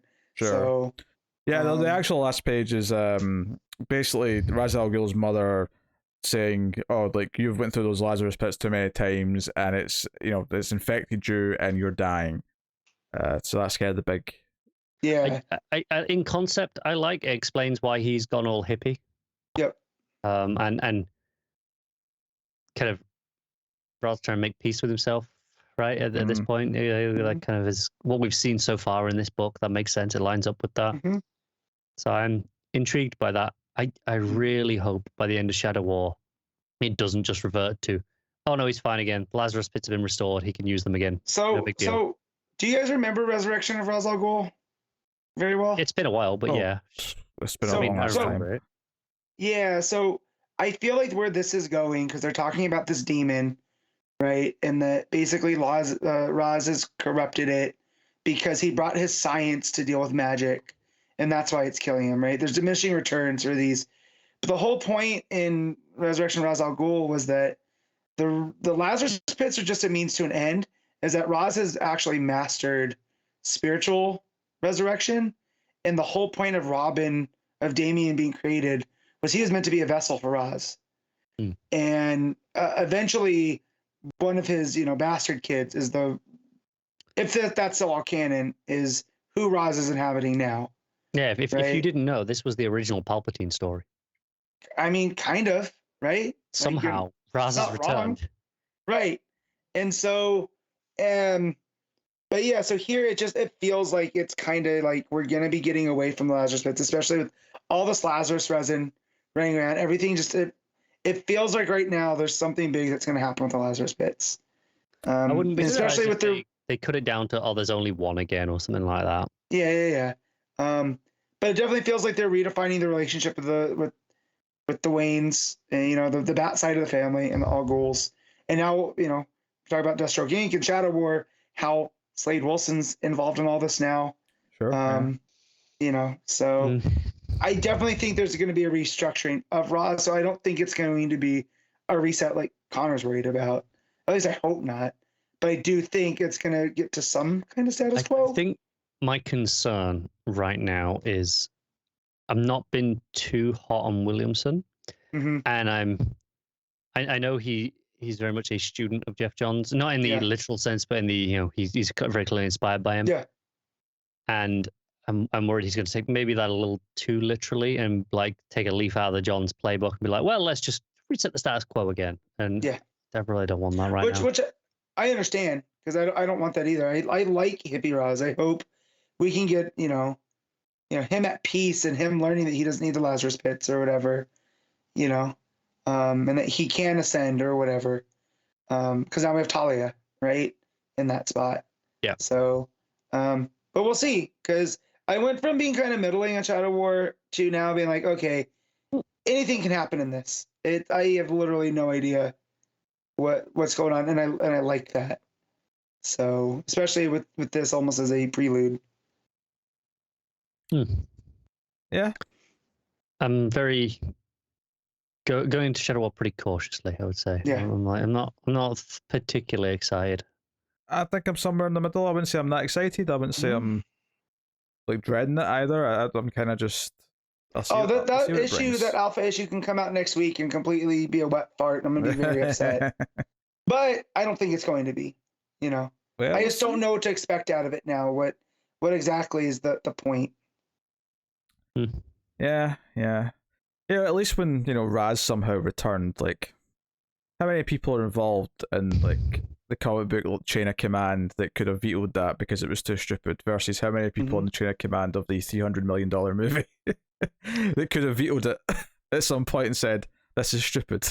Yes, I mean, have you ever seen any of us defend that line? No, I'm just it was just an interesting comparison, because I'm like, well, you got a writer and an artist, an editor, and if none of those veto it, then yeah, but Raz is better than the Emperor, so I agree. Yeah, I probably agree as well. Batman's better than Star Wars. I also would say that, but that's let's not go that far. That's fine. What are you giving Robin, Matt? I'm gonna give this a 7.5. Connor? It's got ideas I like. I really like the start and end of the issue, but that middle section's a bit murky, so I'm gonna have to give it a 6. Yeah, I kind of feel the same, although probably not quite as harsh on the number. So, I will say a straight 7. I think I like what it's doing with the characters and what it does at the start and the end enough that I won't let that fight drag me down too much. But I do agree that it kind of just felt like we needed a fight scene. So, here's one. So, there you go. Task Force Z, issue 6. Matthew Rosenberg writing with Jackson Herbert. Yeah, not Barrows. Yeah, I guess you need one off at least. Yep. So, I mean, yeah, 5 or 6 issues, then a break sounds about right. Yeah, I mean, not that it falters. I mean, I think the art still works pretty well. Sure. It's just not Barrows. Yeah. I was really confused for the first couple of pages of this because I missed the caption that said months ago, and I thought Oh. I was like, how is this happening? What's going on? But barring that, interesting issue which sets up that Bloom's heavily involved in like the creation of this place and kind of betrayed the people who were working on it before. And if I have a critique, is that this senator who gets involved looks far too like Commissioner Gordon to not constantly think it's Jim Gordon. I was like, why did you make him look like this? Why does he have the same coat? Why does he have the same mustache and hair and glasses? Why are you doing this? Yeah, I'm not disagreeing. Yeah, so that was an odd choice. I thought that was a really odd creative choice, but the actual debates of what to do now, of them dealing with KG Beast trying to blow them up, so like they get freeze to make a wall of ice. Like that's just some fun action stuff early on. Yeah. But the main sort of gist of things being that in the flashbacks you see that like this senator goes to Two-Face to start this because Bloom goes to the senator and offers him a bunch of money because he wants this to happen, and that leads to them going to Waller to like sort of make this legit and make Task Force Z an actual thing. But at the end of the issue, when they go to Waller's office, she's went AWOL, and as a result, there's no one who can vouch that they're an actual organization that's government affiliated. So they just look like a bunch of crazy people now, and we'll see how that goes. But Jason Todd is really determined to help bring down the villainous side, and in particular deal with Bloom. And he has a big confrontation with Batman, who shows up chasing them halfway throughout the issue, and he demands, no, let me go with this team, let me see this through and deal with this. I'm asking you to trust me. He talks to Batman like a father figure and makes it very clear that that's what he is to him. And you've got like Freeze, Bane, and Two-Face behind Batman, just sort of being like, yeah, we're working with Jason here. Let's do the thing. I love so he's like, you're asking me to trust you, but you're running around with Bane and Freeze and Two-Face, right? And this is what I can't do that. And Batman's kind of monologuing towards Jason, and then Two-Face steps up behind him and is like, look, I know you don't trust me. And Batman's just like, shut the hell up. Like, I've had enough. I really love how just pissed Rosenberg writes Batman here. Oh yeah. Part of my favorite line of the whole issue is in the flashback where they take it's like Two-Face, the senator, and like the fish guy they resurrected. Fishman. There you go. They take Fishman to Waller, and Waller just casually refers to Fishman as this thing that Aquaman's mistress have aborted. I was like, that was a dark line. Takes no prisoners. Yeah, that was a really funny dark line. So also in this, like, it's revealed that the reason that the Lazarus resin worked so well for them is that it was also developed by Resurrection Man. Yeah, he's in the first flashback. Yeah. And that's who the clones are of. Is the sisters are all clones of him, and that's why they're able to this resin works so well versus, as we've seen in other places, the Lazarus juice not so much. Yeah, not working so well. That was an interesting. I like that wrinkle. Yeah, because my only real familiarity with Resurrection Man is that I read the first few issues of his New 52 series, so I had a basic understanding of who he is. But I thought it was an interesting pull to pull in this fairly obscure character. So yeah, basically, okay, Bloom's been behind this all along. Bloom's responsible, and he's got some sort of endgame in mind. So that's who we have to take down. So yeah, that's why at the end of the issue they said they have to go kill Bloom. It was an interesting series of flashbacks to get though and get this context of how this all started, and seeing that Bloom it was really been manipulating this the whole, and it kind of felt like he was up to something before, but now it's like no, he was manipulating this from day one. And I love how he shows his hand at first by just mixing a bunch of chemicals in the lab, and it creates an explosion, and that's how he makes his first escape. So I wonder what his game is here. And I also like that Waller bringing it to Harvey, because she's like, hey, you're the poster child for second chances. All right. And what's more of a second chance than getting a second life? I think one of my favorite little moments is just when they're in the van driving back to base and the Batmobile shows up behind them. I kind of just like that because we're following Jason and this group of misfit villains and they're our main characters. I kind of like just this moment where I think it's Two-Face is one of the others, like turns to Jason and just goes, "All right, well, like you're close to him. Like, how do we deal with this? Like, do we pull over and talk to him?" Like, I kind of like this perspective of Batman showing up isn't the hero's here to save the day. It's like, oh no, he's this obstacle to our main characters who do have a relatively legit thing they want to go do. It's not, they're not up to no good. So we can assume that Freeze then definitely fell down that massive shaft in the tower, and now that's how he's led it himself to Task Force Z. Oh sure, yeah, you could probably assume that. Yeah. Which is pretty funny. But yeah, there's them having to deal with Batman. Yeah, that was funny. Actually, that reminds me, in the Robin issue, it mentioned it was set before the tower. And I guess it was just because the tower was there without any damage, so it was just making clear, oh, this is before that story took place. But in recollection, I was thinking, like, they didn't really have to specify. Nothing happened that would contradict anything that was going on. But yeah, right. Yeah, it was just him. Well, I mean, they really didn't need to, because it could have been after the tower, too. Yeah, because they fix it up, so whatever. Yeah. But, yeah. But so, yeah, no, this is it's a lot of fun. It's a fun little comic, yeah. That it does a decent job of making me like the characters, including Jason. Although I did like that Jason pointed out he'll never live up to Bruce or Dick. I like that he specified Dick too, because he's the ultimate middle child. You know, he'll never. He's wedged between Dick and Tim. And Dick is like the heart of the DCU.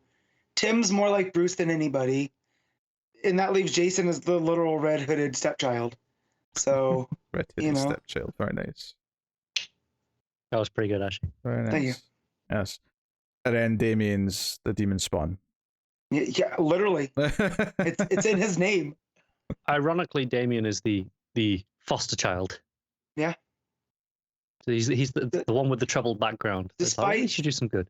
Yeah, despite having the only biological link to Bruce. Exactly. Yeah. Hence the irony. Yeah. There you go. All right, Matt. What are you giving Task Force Z? I'm giving this one an 8. All right. I think I'll go with a 7.5. The only real critique I would say is that there's a couple of pages where I turned the page and went, "Oh, that's a lot of speech bubbles." There was definitely a few times where I went, "Oh, geez, okay, bit packed." So maybe a bit dense in the layouts in some cases, but it's a solid, fun read. I've been enjoying my time with that book.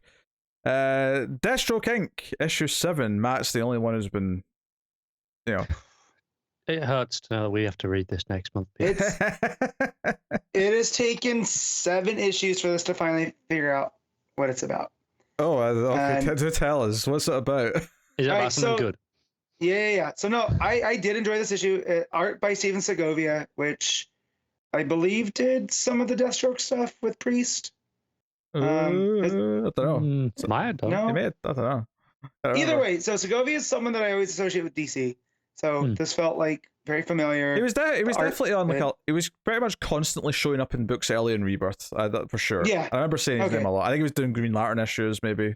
Okay. Stuff. So I think the odd Superman stuff with Tamaki. Yeah, maybe. Okay, maybe that.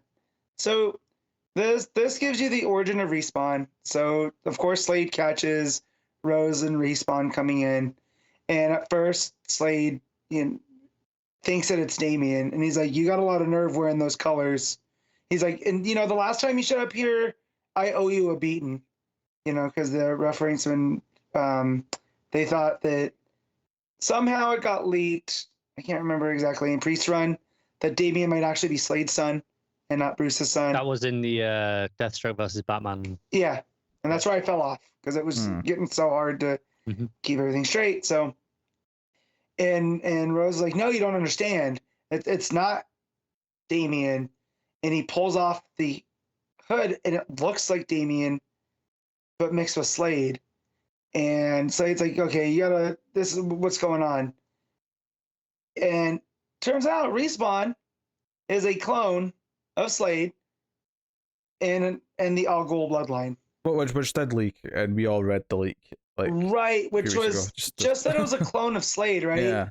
Yeah. Not the added that it's basically. So this is a little bit more Connor Kent. Kind of. He's like Damien, right? Where Damien's Wayne and Al Ghul because that was chosen to be the next heir. So this is Al Ghul and Wilson's what you're saying. Yeah, and you come to find out that when now I don't know. Many pies. Yeah. So I don't know how far you guys got into Greg Rucka's Lazarus, right? But I didn't get too far. I didn't love it. Pete got further than me, I think. So with Williamson, it very much feels like that's how they're treating Damien. Is that Damien was meant to be like, he got all the best tutors to learn how to fight and the learning, and he got the silver spoon because he's a Wayne and an Al Ghul. Well, this Wilson Al Ghul respawn was kind of just used for parts. So basically they were like, Wayne's better than Wilson. Well, because Roz wanted to create an army because he wanted Deathstroke's DNA because of the healing factor and all the other skills, the precognition. But he didn't want to wait for it, right? So he created this other clone. And then anytime Damien got into a scuffle and needed something, an organ or whatever, they would operate on Respawn. And this is why Respawn took a hatred of Damien into the Lazarus tournament. And everything as I'm describing it feels very hokey, but the way that it's handled through the book, that you have Respawn explaining this to Slade, as Slade is setting up his own, like, he doesn't know if, like, the Deathstroke ink that he's setting up, the Secret Society, almost feels like it's filling out the gray area, in that on one side you have the heroes, on the other you have the villains, and it's just beyond money. It's like almost like you have these people that are just constantly doing whatever they want, and you need to someone needs to hold them accountable. So as Slade tells, or as Respawn's telling the story, gets to the end of it and was like, well, I'm sorry for bringing him here. I didn't know this is what it would do to you. And he goes, no, that's my son. Thank you for reuniting your family. And I was like, well, no, what do you mean reunite? I'm not trying to do that. I just thought you should know. And he brings Respawn into the Secret Society, and, Rose takes off. And at the end, Slade brings up Lex, and how a lot of the infrastructure in the Secret Society came from Luthor, and it brings up the stuff that happened in Batman with Batman Inc. And it ends with Luthor in Melanesia and going to talk to the Legion of Doom, and that Cheetah has tipped them off of what Slade was up to from the earlier issues, and that Slade let Luthor know that he doesn't have his precognitive abilities anymore, and that there's a darkness coming, and that Luthor now lets them know that Slade's vulnerable, everyone's vulnerable, because the darkness is coming. So this, at the end of this ties in the Slade stuff and the Luthor stuff into the Great Darkness, or the Darkness Crisis, Dark Crisis, whatever it's called. That's coming. Dark Crisis, but it's not a hard title. Darkness Crisis, whatever. It was meant to be the Great Darkness, and then it's taking its own thing. So, I surprisingly really like this issue. I liked this book still doesn't know what it wants to be. It's still just in service to other books. Like, again, this is the Tom Taylor Bendis kind of thing where Williamson's just telling this big story over the books that he's writing. But more closer to Taylor, it's fitting than what Bendis was doing. But whereas Robin had its very own, this is Robin's relationship with Talia and Bruce, and him striving for his own relevancy. Deathstroke is just kind of there. It's almost just the catch-all. But, Respawn recounting his origin and how he wants to bring down Roz, and people like him because, they don't care. They don't have to pay the consequences. It's people like Respawn that have to, which fits very much in with what Slade's saying with the Secret Society when he took out Calculator. And it all just fits very well. So I'm, don't know how much longer this book can go, because after Shadow War, it kind of is like, I guess it depends on how Shadow War ends, right? Well, we established it had a new writer after Shadow War, right? I don't remember. Sure, that was I'm gonna take your word last week. Sure. So we'll see how much longer it lasts after that. But yeah. So I'm gonna give this a 7.5. Cool.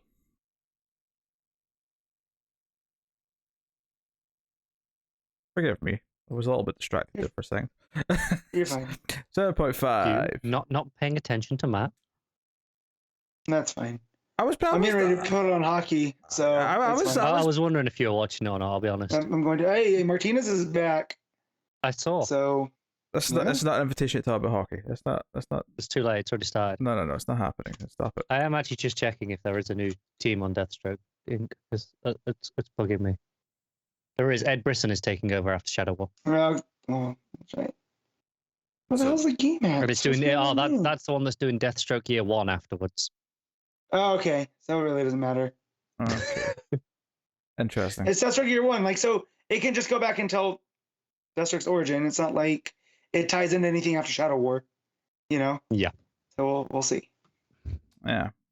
All right. Why is this not showing up on Hulu? What are you even talking about? I'm trying to move on to the next book. It's trying to get the hockey up. Yeah. Well, you're gonna have to be focused for the next one, Matt. It's a Matt book. It's a big book, yeah. I'm sure you'll find something to talk about to piss me off and bring me right back in. If it's the book I think it is, then I know exactly what pissed Matt off in it. Well, that said, The Human Target, issue 6, Tom King writing with Greg Smallwood on art. And can I just say, Pete, you don't need to be smug. Last issue of this, Matt got all excited because, oh, look who's on the cover of the next issue. Guy Gardner's on the cover of the next issue. It's going to be a Guy Gardner focused issue.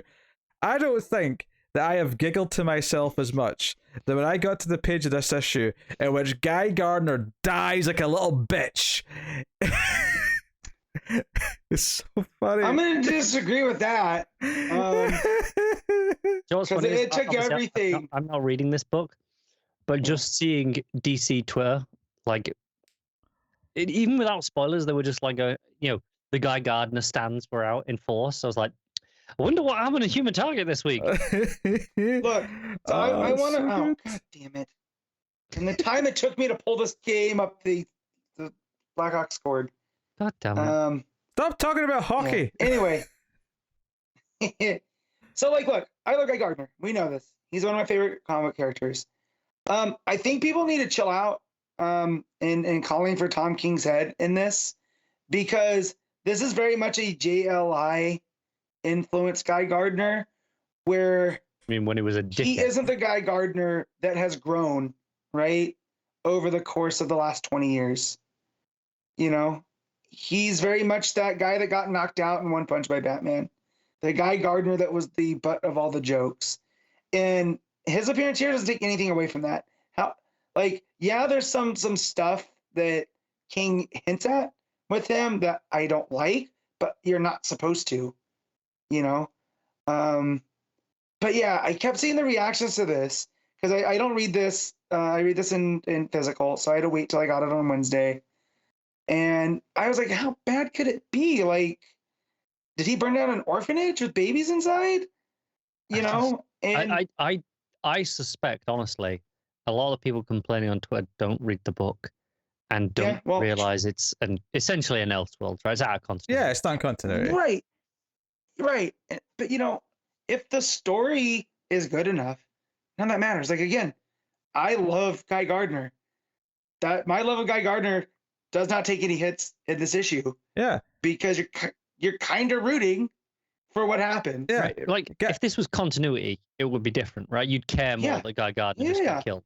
But it's not. Who cares? It's a story. Guy Gardner gets killed, and this issue's an 11 out of 10. That is like what this issue is. I already know what Pete's panel of the week's going to be. It may be the best single issue of a comic book that's ever been written. I'm just going to say that right now. Until Ivy comes out. No. But before this, his line was the one where Batman punched Guy out. Yeah. Because that, and now this has taken over. Well, and I do appreciate Tom King because a punch is, what causes. One punch. Yeah. So just one punch. That's what it takes. Yep. Well, one punch is a little bit of help. One punch and he shatters like the T1000. But we'll get to it.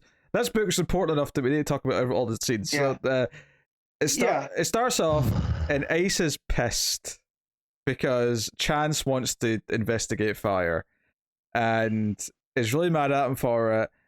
Doesn't want to think of fire as a potential suspect. Gets mad, tells him to turn around when she gets dressed, or storms out. And there's a really sad moment at the end where he starts coughing, and it's like I wasn't sure if he was like playing it up to try and like sort of make her like give some sympathy to him, or if it was just a genuine cough. But she still says no and just shuts the door anyway. Yeah. So here's my theory on this, and because this book is taking a break after this issue until September, so we have a long time to think about this. Yes. We all know he's the human target, right? He puts himself in these situations to uncover, whatever the hit is. We still don't know who tried to kill Luther, right? And that's ultimately what his mission is. But there's the ticking clock, which I think is fine because I wasn't expecting that until near the end of the book anyway. No, right. But I'm saying, what if whatever he keeps drinking out of his flask isn't whiskey? It's what's giving him these symptoms, because he needs to figure out he has this time. So basically, what you're saying is that this is going to lead to the most obvious but satisfying swerve, which is this is all just a play because he's pretending to be the dying man to solve the like that's possible. Like that is definitely in the realm of possibility. And what made me think of that is that scene you just brought up with him almost putting on the cough to get her to stay, and it doesn't work.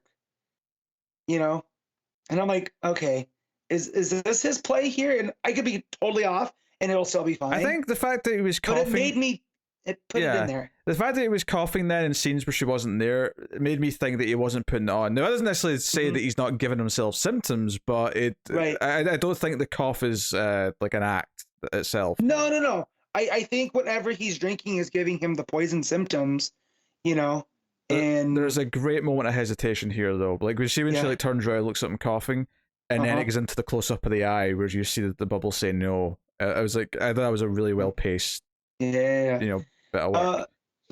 Just people were talking about they're upset that there's gonna be a break, and King addressed us on Twitter, and he's like, "Hey, upset. do you want Greg to draw all of it? Do you want it to look as nice as it can? Then this is what we have to do." And like. And he thanked him. He's like, I'm glad you're so passionate and you're enjoying it, but this is going to end up. It's going to be worth the wait. Correct me if I'm wrong, but didn't we get a similar thing in Strange Adventures? I don't think it was 6 months, but I think we had a couple of months break, and then we had a few issues where it was like every other month towards the end. Yeah. And it was so the artists can keep pace. Yeah. I think it was that. I mean, admittedly, I think the pandemic also may have slightly affected that one. Maybe. But that look right there from her with the hesitation. That's why we can't have a different artist. We have to keep Smallwood doing all the issues because the consistency in this and the artistry is wonderful. I mean, Smallwood is a phenomenal artist. There's no doubt about that, and I'm sure it takes time to put in the amount of effort that it does to get those results. And he gets the phone call. He wakes up, and it's all very exciting. He goes to see Dr. Midnight, and he's like skying him, telling him that, okay, you found traces of the poison in the sample you gave us in that previous issue. So you've got a lead. But he mainly, the conversation turns to him like, hey, if you want some help, like, I can't really give you any medical advice because there's nothing to give you, but sometimes, when I can't find answers through science, I find them at church. Would you like to come to church with me? And Chance tells a story about how after his mother died when he was young, some relatives and stuff gave him like books about the afterlife and God and things like that. This was kind of his learning experience. And he asked his father, after he'd read some of it, what religion are we? Because he didn't know. There had never been something they talked about. And his father, sounding like quite a supportive, nice guy, to be honest, said, yeah, well, I'm not going to force one on you. I don't really have one of my own, so you pick what you want, and if you want to go and worship something, like, we'll do it. Or if you want to just sit and watch the baseball game or whatever they were watching, then we can do that too. And that's ultimately what he ends up doing. And he sort of has this moment where we still lost at the end of the game, but yeah, it was a good game. Went to overtime, but we lost in the end. Yeah. You know? I think what I like about this moment is that as he's saying this and he's walking out, and the orange light of the outside or whatever it is hitting him, is Midnighter's looking over at him. Not Midnighter. Do you know what it is? It's because his name is McNider. McNider, yeah, but it's but Dr. Midnight. He's looking over at him, and he's got this sad look in his face because Chance is saying that no, that's not for him. But for Chance, like him remembering this story, he's got a bit of a smile on his face. This is actually quite a fun memory for him, where like sitting like this with his father was the comfort and experience that maybe other people got from going to church or whatever. So I thought it was an interesting. Well, and he starts laughing. Yeah. And it almost is like Midnight thinks that almost he's like laughing at him for offering him to go to church, but we know it's from him remembering this, game and sitting with his dad, because he talks about like his dad ruffled his hair and they ate chips. Again, it's about the art, just doing so much with the performances of the cast. Seeing the look in his face is done so well, and it's all the art. But yeah, so he's basically forming his plan in his head. He's going home. He's going to do all this stuff all night to be prepared to go and do his next part of an investigation.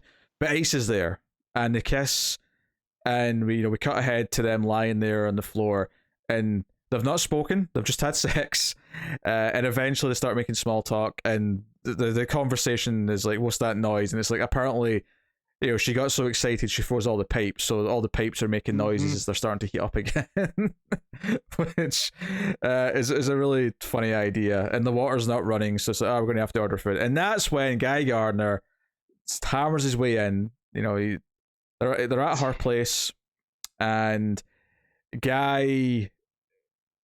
And Guy is a dick in this series. Like, he is this obsessive ex-boyfriend who's chasing down the new boyfriend, and this is the thing that, like, as a Guy Gardner fan, I don't like, but it fits the story. And there are shades that he's abusive to Ice. Yeah. The entire conversation with her, where he's like, "You don't know what you're talking about. Don't make me get like this. This is all you." And it's like, I don't like this guy. Like, it made me, someone that loves Guy Gardner, not like him. That's a skill. So yeah. That seemed perfectly in character for Guy Gardner for me, but I mean, I think calling him abusive in mainline continuity is a bit unfair. I'm only joking. I'm having some fun, but there's some nice moments here where Ice starts blasting him, and he eventually, starts hitting back with or shielding himself with his lantern ring. But I love all the beats to this here, where she's like, "Look, did I say let's have a talk, or did I say get the F out of my house?" As we get close up to her eyes. But what's good about this is that it's this kind of thing, and he goes to like try and throw a punch as well when they're fighting with their superpowers. And Chance basically he picks out his gun, and he knows it's not really going to do much. Like, he knows it'll just bounce off, and maybe he'll like hit him back. But his idea is that if he can distract Guy so that he's not using all of his willpower to like hold off Ice, the Ice will actually get through and freeze him. And sure enough, like, and it's this great panel as well. See the look in his, like, it's a close up of Guy's eyes as he realizes, because he's been really smug because he's hit Chance, because he's like, he's made like a morning star and looked through it at his shoulder, and he's like, I just cut you, bitch. But then like the eyes, as he realizes, oh shit, I'm being frozen. And I fucked up. Yeah. So he's just standing there frozen, and it takes a bit of a turn where Chance goes up, he's bleeding from the shoulder, and we get a full page spread of the one punch of Guy's face shattering into tiny pieces. And it is the Batman panel of from JLI when Batman punches Guy, but he's falling apart like the T-1000, like Pete said. I was shocked. So I had gotten unspoiled as of that. I knew something bad had happened with Guy, that people were upset. Did not know he was going to be, killed in this way. And he's the next page, like his headless body is standing there still frozen until Ice throws it over and it all shatters. And what's so weird about this, I say weird, what's so good about this from a storytelling narrative, is that she then like sits on Chance's lap and kisses him. But then they're sitting there, and some of the ice is starting to melt, and like the blood is coming out of it. And he's looking down, and like they're talking about what to do now about like does anyone know where Guy is, and he's like, oh no, he told me once that he turns off his communicator and like his ring locator because he doesn't like people knowing where he is. And it's like they're covering up a murder, and immediately like, wait, if Ice is so comfortable covering up a murder like this, then does that maybe suggest that she might be behind the Lex stuff? So I keep going back and forth with her being a femme fatale, right, through these issues, and the breadcrumbs are there, right? So I'm glad you said that too, because I was starting to have the same thing where like, wow, she flipped real quick, like she throws him in. You could say it was self-defense, right? Yeah. Like, you know, and granted, Guy was probably done for after that freeze. Like she throws him solid through. So like, yeah, her covering up, like, how are you gonna do this? And also the Green Lantern ring, right? And that's gotta go somewhere. Mm-hmm. Yeah, but yeah, and just the panel after he leaves, right? And it's him in the car at the sunset. Just the coloring here. Oh yeah, it's wonderful. So damn good. Yeah. Like the coloring and the color schemes of each pages. You know, the end of the issue is him getting back to his office, and Luigi, the guy who works with him, makes a couple of pot shots about like he's drinking, about being with the new girl and all that, but then says, "Oh yeah, there's someone there, and some people you can't say no to." And then of course all the panels in this last page are green because that's Fire's color, and Fire, who might actually end up being the true femme fatale of the story. Just by her introduction with the bottle of Jack open. Yeah. And and this is the thing, Chance at his final moment here, and this is actually a really good cliffhanger for the break, I think, because we've been building up to Fire in a lot of ways since issue 2. So ending with her like sort of showing up in the story, and then him realizing that he spent his day 6 of 12 that he has left to live, getting drunk, having sex, and maybe murdering someone instead of like solving the crime. Yeah. Well, Pete, you only live once, so yeah. It's a really great issue. I joked it was an 11 out of 10. I would never break my scale. I have integrity, but I'm not Dave Meltzer is what I'm trying to say. But what is that 6 stars at the Dome? he's went 7 at least once though, is he not? Yeah. I think so. I don't know the match though. So I know that this is the best issue of the book. I think the last issue, which was the In the Mind one, and then I think even better than that with the issue before that, which was the build up to them having sex for the first time. Like this is an embarrassment of riches, this run, or this 12 issue series. Yep. To the point where I'm about to probably give this like a 9 or a 9.5, and it's at best the third best issue so far. Yeah. Maybe even fourth best. Like that's how good this book has been. Yeah. It's hard for me to rank them because it is such a It's such a progression of the story, each one. So I really like the Blue Beetle. That's the build-up one, right? That was the one that built up to them having sex at the end. Yeah, that was so good too. That was just all the little body language moments throughout the issue that was building up to that eventual consummation at the end was just was great.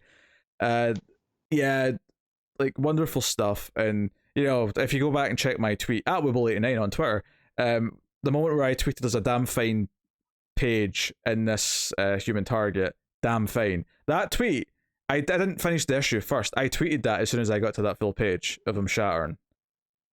That is the moment I tweeted that. And you call Matt a self-parody. Yeah. Pizza, a mark for himself. What can you say? Oh, I'm a mark for myself. I'm happy to admit that. I mean, you would say that you're a sports entertainer, right? Oh, no, never. How dare you? Connor's a sports entertainer. No, I feel like you're the Jericho here. What? That's off. Yeah. I'm so lost. Don't worry about it.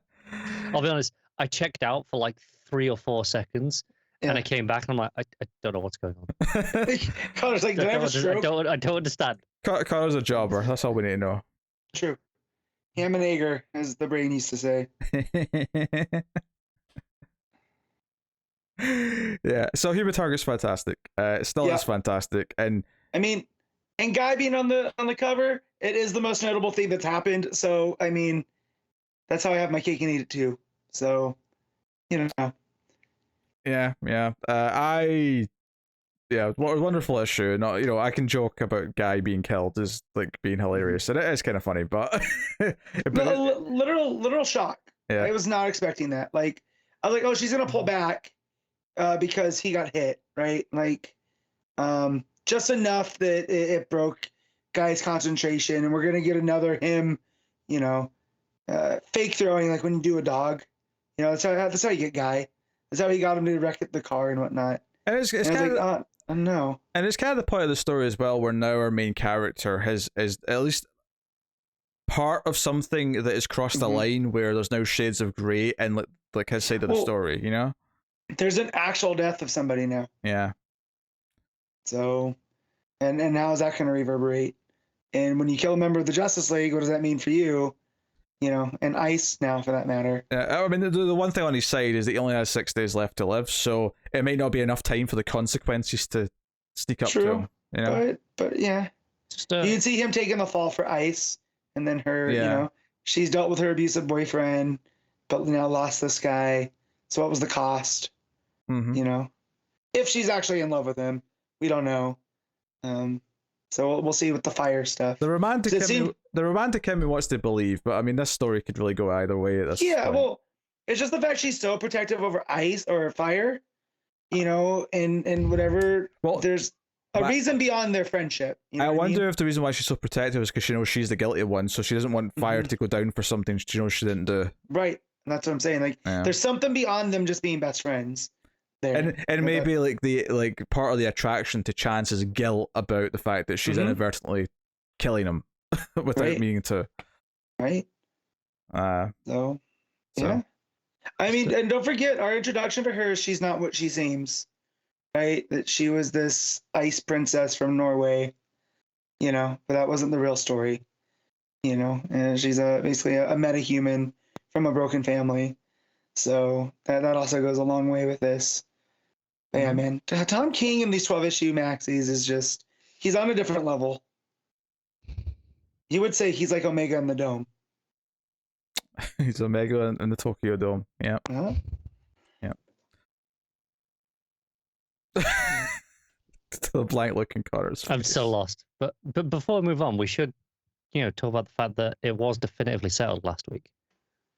Matt did post the poll as to who was better, Guy or Kyle. And even with Pete trying to cook the numbers, he still lost. Yep. What are you talking about? What do you mean we're talking about? All the Mild Fuzz accounts start commenting how much they love Kyle. Yeah, and Jim, who runs the Mild Fuzz TV account, clearly that's how he felt. Janine, who runs the Mild Fuzz Movies Twitter. A lot of J names going on here. I was waiting for Screams After Midnight to get involved and say, Tim wanted no part of that. No, I wanted him to comment for Nort, but So. Yeah. Even with Pete cooking the numbers, Guy still won. So the people have spoken. Well, Poor Corpseman. Yeah, but then he died this week, so I got the last laugh. So temporarily. It's not the last laugh. It doesn't help Guy's case that in the mainstream DC, Earth 1 or 0, whatever it is now, he might be the only good Guy Gardner, because every other Guy Gardner is such a shit. Yeah. But he's the one who counts, so yes, that's exactly. what matters. Right. Yeah, all right. Matt, what are you giving Human Target? 9.5.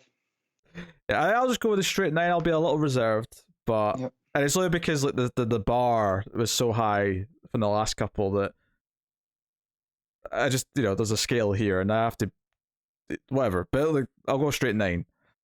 So there you go. Excellent stuff. All right. Rogues, issue 1, Joshua Williamson writing. This is our third Joshua Williamson book this week, with Leomacs on art. But this is a Black Label book. Yep. It's issue 104. This is I'm going to call this the Old Man Cold story, which is we're in the future. He's an old man now, and he wants to get the rogues together one last time because he's basically, as we find out in the issue, he is on like parole basically, and he has to like check in with an officer. He's got a job that he doesn't like, and his manager are making fun of them. They're saying, because when he leaves the office after they give him this sort of promotion to like supervisor Manager, or whatever, they're like, yeah, what you're giving that ex-con like this job is like, okay, he doesn't even get any of the money because it's part of the higher ex-con scheme. He owes so much of his paycheck, he doesn't get to keep it. Plus, this will look good for us. So, really, it's win-win. He gives him something to be proud of. And as a longtime Captain Cold fan that knows how proud he is, you just wait for him to snap. Yeah. Yeah. Well, you're just because they also make fun of him. They also say, like, could you imagine anyone used to be scared of him? Like people. He's like, wasn't he Freeze? It's like, oh no, that's Gotham. He's ours. Oh yeah. And it's just like he can't. We all know how much he hates being mistaken for Mr. Freeze. Hey, at least they didn't mistake him for Cold Snap. True. Well, real quick, back to Human Target 2. I wonder if Pete loves that book because how much he loves Frozen characters. So this is why he loves Ice so much. Sure, yeah. And that didn't dawn on me until I was reading this issue. Ice is definitely the sexiest of the cold characters. I'll give her that. How dare you discount Minister Blizzard? I thought you were going to say Killer Frost, but no, you went Minister Blizzard. All right. I was like, who's the funniest choice here? Yeah, see, Connor got it. Yeah, it's like you can't go with Freeze. It's too obvious. Right. But yeah, I didn't realize this was going to be Ocean's 11 with the Rogues, and I freaking love it. I got that vibe, like the title page, where it has like Leonard Snart as Captain Cold, and then my favorite is featuring Gorilla Grodd as himself. Like, I was like, okay, I get what you're going for here. And then when he's rounding people up, they each get their own little, title. Yeah. So a lot of this issue is because we start off with like a flashback. We start off in kind of like what may be current day DC. Yeah. And it's basically overhears like this gorilla character who is a detective, but not a detective chimp. Again, there's a lot of. Do you guys know who this is? I actually don't off the top of my head now. Okay. So there's a character from a book that, late 90s, that was called Angel and the Ape. And it was this detective gorilla from, Gorilla City, teaming up with a lady named Angel O'Brien, or Angel O'Day. And they had a detective agency, and that was the whole story. Man, the 90s were wild. But yeah, so sounds amazing. Him drinking at this bar and them being like, oh, he's not even Detective Chimp. And Condiment King being the one who's serving people. Yeah. A big fight breaks out. But while he's complaining, he talks about how, Grodd doesn't even need to come to Central City for he came for power, but he doesn't need money. Gorilla City's got tons of gold underneath that no one's even counted because they don't care. They don't care about gold because they're such an advanced society. They just sit on it. So Cold gets the idea that this is the long con that he's secretly been kind of planning. His like the last 10 years of his life is like, this is the big one. This is the one that he can finally set them all up for life. And it shows you things like when he's like on his way to work and he sees like the graffiti, the big painting, the mural of Central City, and he's like quite proud of it. But then on his way home, and they've taken down the wall because they're rebuilding. He gets really pissed off about it. But yeah, he goes to his sister, who's like a social worker. She's a social worker now, which checks out with her. Yeah, right. And she's helping people. She doesn't want to be a criminal again. But this issue is very much about him rounding up all the people. Not all of them have survived. There's a couple of dead members, so they get replaced with some others. Weather Wizard and Captain Boomerang. Yeah, they're both dead. So Boomerang always dies. Yeah, we got Bronze Tiger and Magenta to replace them. I do like Bronze Tiger though, so I'm always okay with that. Yeah. Who's now a pacifist, because he can't be an assassin anymore because parole. Which I love that tweak. That works because Bronze Tiger has that flexibility in him anyway. He kind of goes through phases like that, right? Yeah. So that works. And you've got Trickster who's doing like a stand-up routine, like a magic show or whatever, and he's the old ladies love him, so he's making money that way. And I was like, wait, is this Axel? And then he called him James. And then there's a quip about plastic surgery, and then Leomacs nails the art because when it does like a close-up of his face, it looks like someone who's had a lot of work done. I think the art in this is spectacular. Again, like Snart, because we're saying old man Snart. It's not old. It's like 50s. It's like just like later middle age, kind of just like he's in that grumpy older man, like kind of middle management role. Yeah. Well, he's very Walter White-esque, right? Like I can see that. Yeah. Yeah. I do love because when Cold goes to Heatwave, and he walks in because everyone else would have had to convince somewhat. He walks up to Heatwave and he just goes, "Save the speech, I'm in." And he's like, "But it was a good speech." as he's setting the fire, he goes, "Is this business or pleasure?" He's like, "That's for an insurance company, so both." I thought that was pretty funny. Yeah. But then he reveals his plan is that we're going to Gorilla City and we're going to steal the gold that's underneath Gorilla City. And all I'm like, you're psychotic. No, we're out. Let's all leave. Yeah. Let's go home. But of course, Snart is very charismatic. He convinces them that they should stick around. And they go to what at first they think is a prison, but it's actually a rehab place because Mirror Master's in there. Mirror Master's essential to the plan. So we get McCulloch in the story here. But he wants to be called Sam. Yes, he's all loopy. He's confused. Yes, seemingly. Yeah. But basically, some authorities show up and they have a bit of a standoff, and it kind of escalates. Where up until this point, it's like they're not supposed to be seeing each other. Part of their parole is that they're not meant to be interacting with other villains. And his parole officer, Cold's, searches his house to make sure he doesn't have any of his gadgets. And we see a scene when he gets pissed after work, disrespects him. He goes and tears his, very John Wick style. Tears his apartment apart.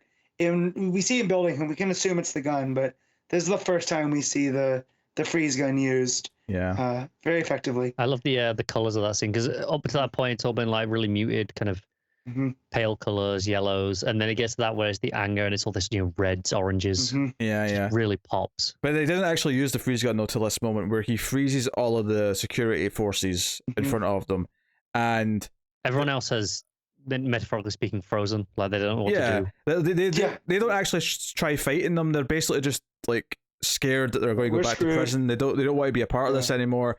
He freezes all the security forces and then goes up and starts knocking their heads off of their frozen bodies.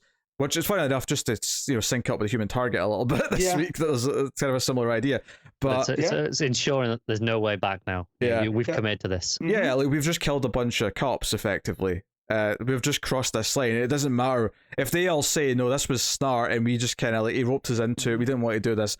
They're still going to go to prison. They're still associated with them. They're still here when this happens. Their lives are all still ruined. Yeah. So now they're locked into this no matter what. And then the final page is like, you've all gone soft. You've forgotten who we are. We're the rogues. So you get that full page at the end where they're all locked together. So there is kind of this interesting idea here that none of them wanted to really be this villainous again and didn't want to kill people, but he's sort of like forced them into it. That's an interesting. You almost believe that he's not actually that villainous for most of the issue, that he is that kind of sad, broken old man. And then he proves that he is still this guy.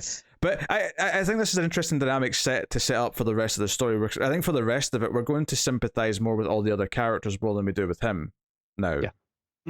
So it's interesting, especially since it goes out of his way to show us that some of them are actively trying to do good. Bronze Tiger's trying to teach people self-defense. Lisa's, helping kids and finding people homes. Magenta's trying to keep that persona under control. Right, with medication. Heatwave's like the only one that's really full in from jump, like you brought up. Yeah, Trickster's not doing anything good, but he's not doing anything wrong either. He's just making himself a little bit rich, but not in a malicious way. Completely legal. He's got fans. They're paid to see him. He's ripping off old ladies. Right, but it's no worse than any other entertainer, right? No. Right. And so, it's now they all definitely have something to lose. And it's Gorilla Gold or bust. So now they're all on their way to. Well, I don't know if they're going to go straight to the city next time, but they're like whatever the next part of the plan is. That's what's next time. I wonder. He says next stop Gorilla City, so we'll see. Yeah, but I wonder why they need Mirror Master so much. And heist movies, there's always that one person that cracks. Actually, except for Ocean's 11. Ocean's 11 actually goes pretty well for them. I think it's probably going to be it's Snart that cracks by the end, because You think? that's the sad bit. Everyone else is able to pull it off. Well, I'm because just saying they're what, able to what be more leads. professional, but he's so invested in it, he'll mess up. I'm just saying like what leads to them getting stuck, right, or whatever. Like is it magenta? There's these seeds there.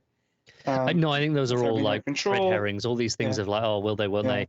I think it'll ultimately come down to him being too passionate, it's too personal for him. Yeah, push it too far, and he'll be the one that screws up. Yeah. I think what I like about this, and it's probably one of the best things I've read from Williamson. Maybe the best thing I've read from Williamson, honestly. Mm-hmm.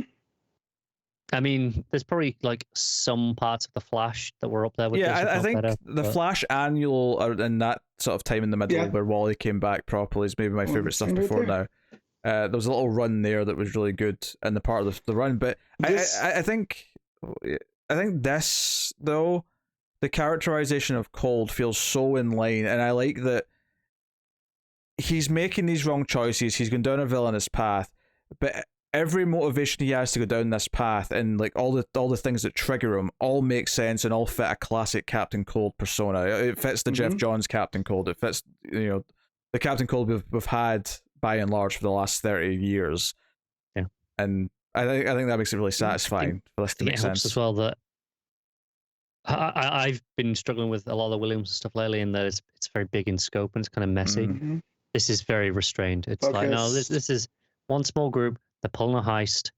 It's in and out in theory, but like that, there's only so much in terms of things at stake. Tarantino-esque to me. I guess that's the other thing the roll call at the start gave me vibes of. It gave me like a Tarantino roll call. Yeah. Yeah, I could see that. Yeah. Yeah, this is more indicative of Williamson's indie work. This kind of stuff with the shorter focus, with the characterization. I mean, one of the first things I read of his was Nailbiter, which is, more mystery story with horror aspects. But then he has one called Ghosted, that's a heist in a haunted house where they're stealing a ghost. Where they're stealing a ghost. Yeah, they have to go in and steal a ghost. See, that sounds great. Yeah, so this is much more indicative of what I expected from him when he was announced, which funnily enough, I came across on Facebook 6 years ago today was the Rebirth panel, which now led to us talking every week. So thanks, TC. For nearly 300 goddamn episodes. Yeah. Very nearly. And one of my big things out of that was Williamson being hand selected by Johns for Flash, and me being excited over that because I'd read Ghosted and Nailbiter and Birthright up to that point. So for him to jump back to that vibe here for this Rogues book, I'm pretty excited.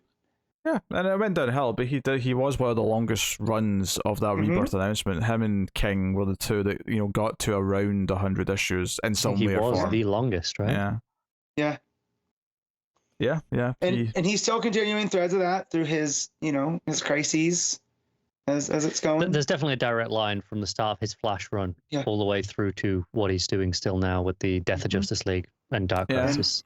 So. But I think this may end up being my favorite thing he does, just because it is this self-contained. Yeah, I would say check out. Have you checked out Nailbiter, Pete? No. It's the first, because there's it's broken up into two. Nailbiter Returns. I've only read the first trade. I'll say this in case you ever do get into it. Ending is kind of but the lead up to it is very much more in line with this, where each piece moves. Like, this is much more condensed because that was 36 issues the first time. I would say if you have time, check it out. I really enjoy it. Yeah. But now Rogues issue 1, I mean, we were kind of all excited about the concept of this, and I think it kind of lived. And obviously Leomacs' name was a big sell as well, and the art here is very good. And Lopez's colors as well, I think. Kind of be able to say that they're like all that stuff in the bar at the start, like just kind of like pops, the purple backgrounds, and then I mentioned all that bright red when Snart flips. It's and Leomacs' art, like from Bucket Full of Heads too, it's very grimy in the best way. Like there's a texture to it. The stuff when we were dealing with Heatwave when he's burning down that building, it looked like a Francavilla page. I can see that. It's also because of the colors too, right? I associate. Those pulpy colors definitely helped. Yeah. Yeah, I would describe Leomacs' general style as being. It reminds me more of like and it's not exactly the same, but it reminds me more of the sort of style that the original like Teenage Mutant Ninja Turtles kind of had, where it has that has that kind of gritty '90s indie comic look to it, and I think that fits with the story, and it fit really well with Basket Full of Heads as well at the time. Yeah. So it fits so well that the artist right now on Refrigerator Full of Heads feels like they're doing a Leomacs thing. So. It's interesting that essentially we got this from him instead of Refrigerator Full of Heads. Yeah, that's true. But I wonder if like he would have been doing that had they not offered him something else that maybe piqued his interest. Yeah. I mean, as someone that was enjoying Refrigerator Full of Heads, I'd much rather see him on this because like the rogues are near and dear to me. So, as fun as that would have been, I think this is much better use of the talents here. I would say keep putting him on gritty things or horror things. Like you could throw him a Swamp Thing book, and I think that'd be interesting. Just gonna say that. Yeah. By the way, when's that Lemire other one supposed to be coming out? It's supposed to be this month, I think. Is it? Okay. Well, there's only one more week left, so I mean. I mean, maybe it got pushed, so I don't know. Yeah. We can't be that far away from it now, though. when was that? Was that Green Hell? Yeah. They're called. I mean, that was so good. To be fair, I remember it fairly well, despite the fact that it's been like 3 months now. Oh. Me too. Yeah. I want to know where it's at because I want to know. But yeah, no, Leomacs on a demon book, like that'd be cool. Yeah. All right. Well, there you go. That's Rogues issue 1. Very, very, very good. Matt, what are you giving it? 9. 9. Connor? I'm gonna go with an 8.5, but I mean, it's still very good. Yeah, I think I will go with. I'd say with 8.5. I won't quite give it the 9, but I'm really excited and I'm looking forward to issue 2 now. So there you go. Now every month on Patreon.com/MailFuzzTV, you can make myself or Connor read a book at one of the higher tiers, and Connor's tackling 2 books this week. So I think he'll start off in the new release, which is Harley Quinn issue 13. So, take it away. Yeah, it's the start of a new arc, and it's miserable. Just like Connor. I have new problems with this book that I haven't had yet. I have lettering problems this time. The gift that keeps on giving. Yeah. So it opens in a scene in some bar, and there's narration from Harley. Or seemingly Harley that's going on. It's the usual colors, or at least it's usual Harley Quinn colors, so you don't question it. And then this, Harley Quinn, jumps to the bar and starts killing everyone. Basically, and it's very clearly not Harley. It's someone impersonating her. And that's when it becomes clear that this narration is actually this Harley, and it's basically a black box with white text with a red outline. So again, Harley Quinn colors, you don't question it. And it's not until after this scene where it cuts to our Harley, where it's a white box with black text, which I assume has actually been what it has been most of the book. So that's a pro in the lettering column. It's a small little switch because you don't question it. But yeah, there's a sequence in this false Harley attack where the layout is baffling to me, where it's supposed to be a sequence where it's like a double page splash, and the panel outline is like someone holding a gun, like a pistol, and there's things inside the pistol and the hand. But the way the lettering's placed is, I actually read things out of order because it didn't make any sense. It has like a large vertical space before it goes into this pistol, and it feels like it should read down first, but it doesn't. You have to read across and then back down and then back up. It's so strange. And yeah, I don't know if that's necessary. I don't know if I'm blaming the letterer for where they place the boxes, or if I'm just blaming Rosmo for terrible layouts again. Wouldn't be the first time. Probably won't be the last, let's be honest. But Yeah, that's pretty rough. We have the Harley side of things. She's robbing a van. She's doing some Robin Hood stuff and comparing herself to Green Arrow a lot because she's doing Robin Hood stuff. She's robbing a truck full of food to go give to some homeless people. But ultimately, this Harley Quinn impersonator is actually this, serial killer the police are hunting down. She has a thing where she removes her victims' eyeballs because sure, why not? Gross. Yeah, you have a lot of things where one of the cops who's investigating it, it's like their first thing in Gotham. They're a transfer from Seattle.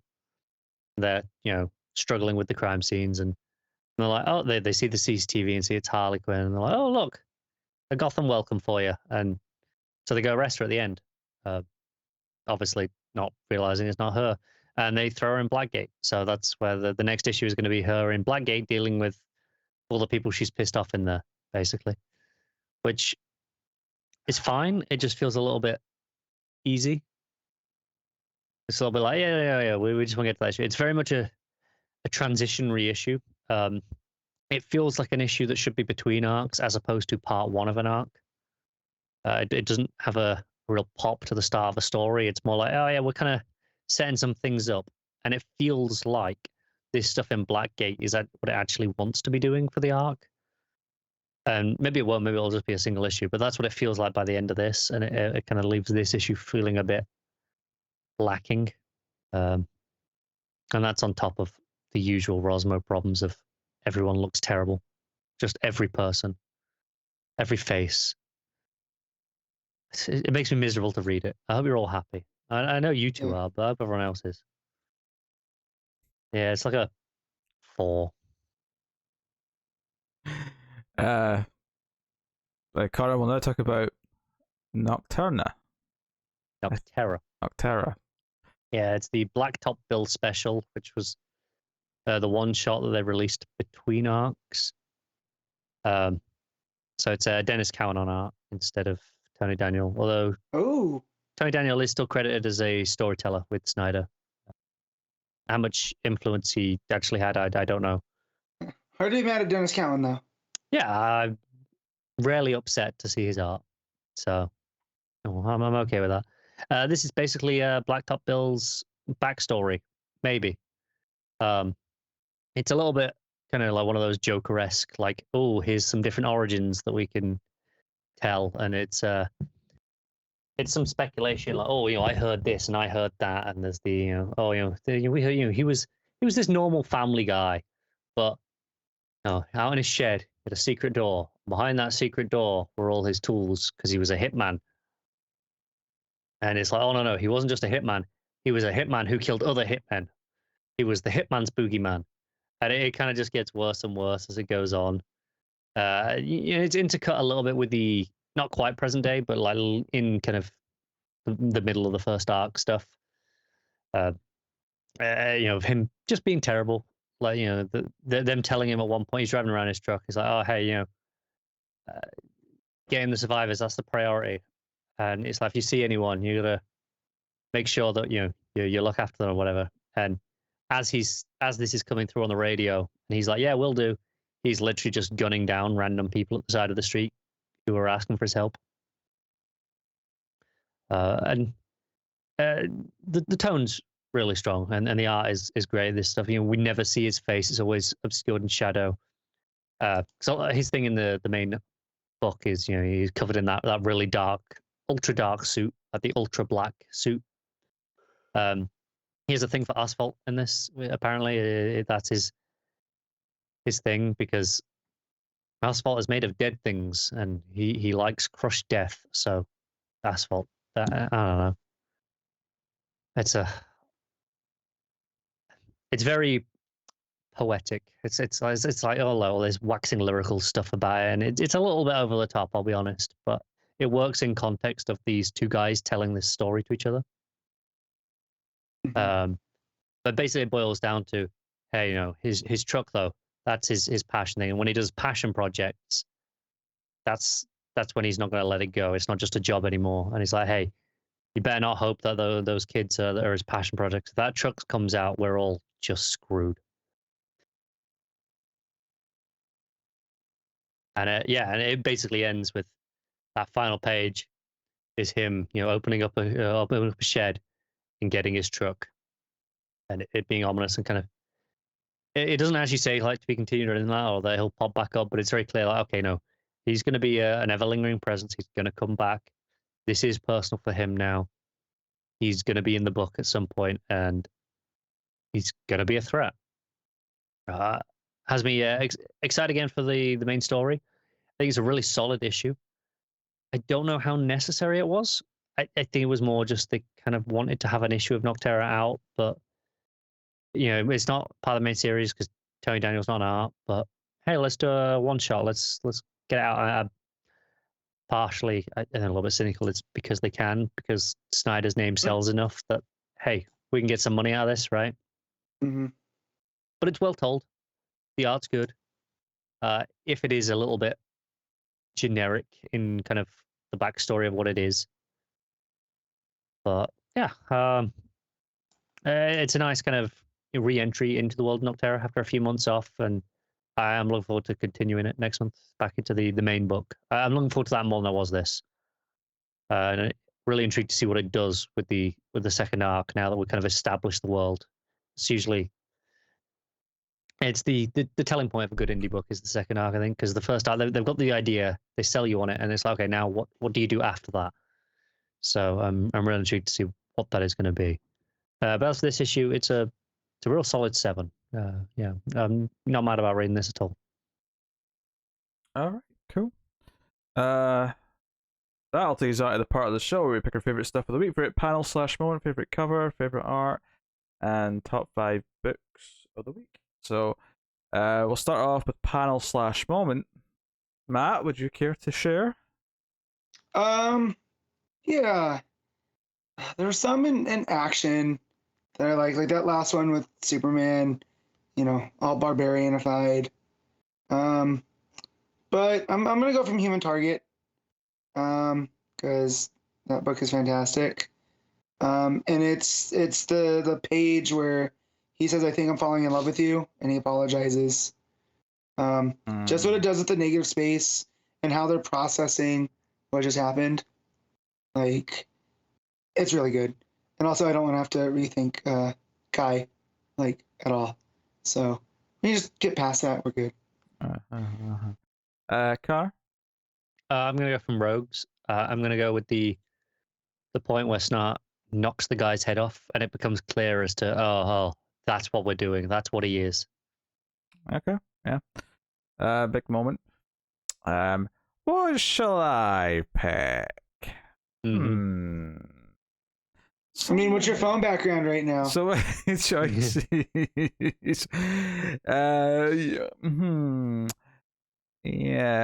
I mean, yeah, it's probably going to be the the Guy Gardner punch, the shatter. Props to King for bringing back the one punch.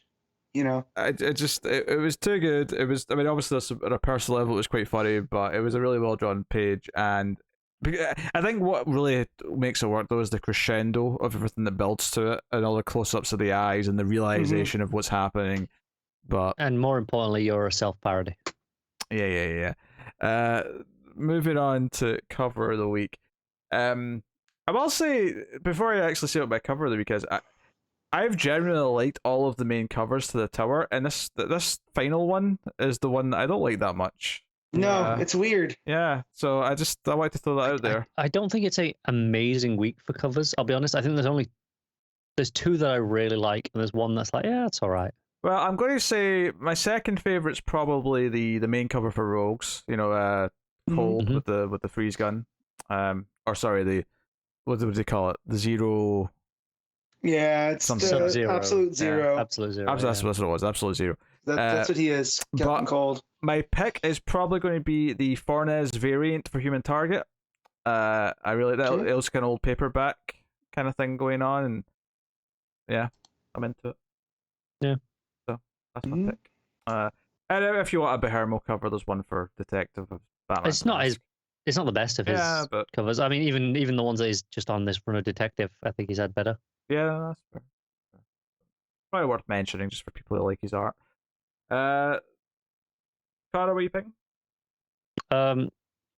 I just one that I did. I was looking because we don't ever get to include Harley Quinn because it's not usually covered on the week it is. But there's a variant for that that's very much. Oh, hey, look, it's Margot Robbie. I'm not picking it. I just thought it was amazingly well drawn to capture that likeness in terms of just the face more than anything. It's the first variant. Oh wow. The Will Jack one. It Yep. is like the face detail is like, oh no, that's Margot Robbie. That's stunning. Also vaguely Alexa Bliss. Pete will get that. Yeah. I would actually even say closer to Alexa Bliss than I would Margot Robbie, if I'm honest. Well, if I'm just looking at the thumbnail, I get bigger Alexa Bliss vibes, but no, I can see the Margot Robbie when you look at the full picture of it. It's definitely going for her. There's no denying that it's going for her. Yeah. And I think in terms of achieving what it's going for, I think it does a very good job of that. I don't like. I'm not picking the cover overall. I'm not big on the waxy look that it has overall. Yeah. But I just wanted to mention it. I like the Hughes one.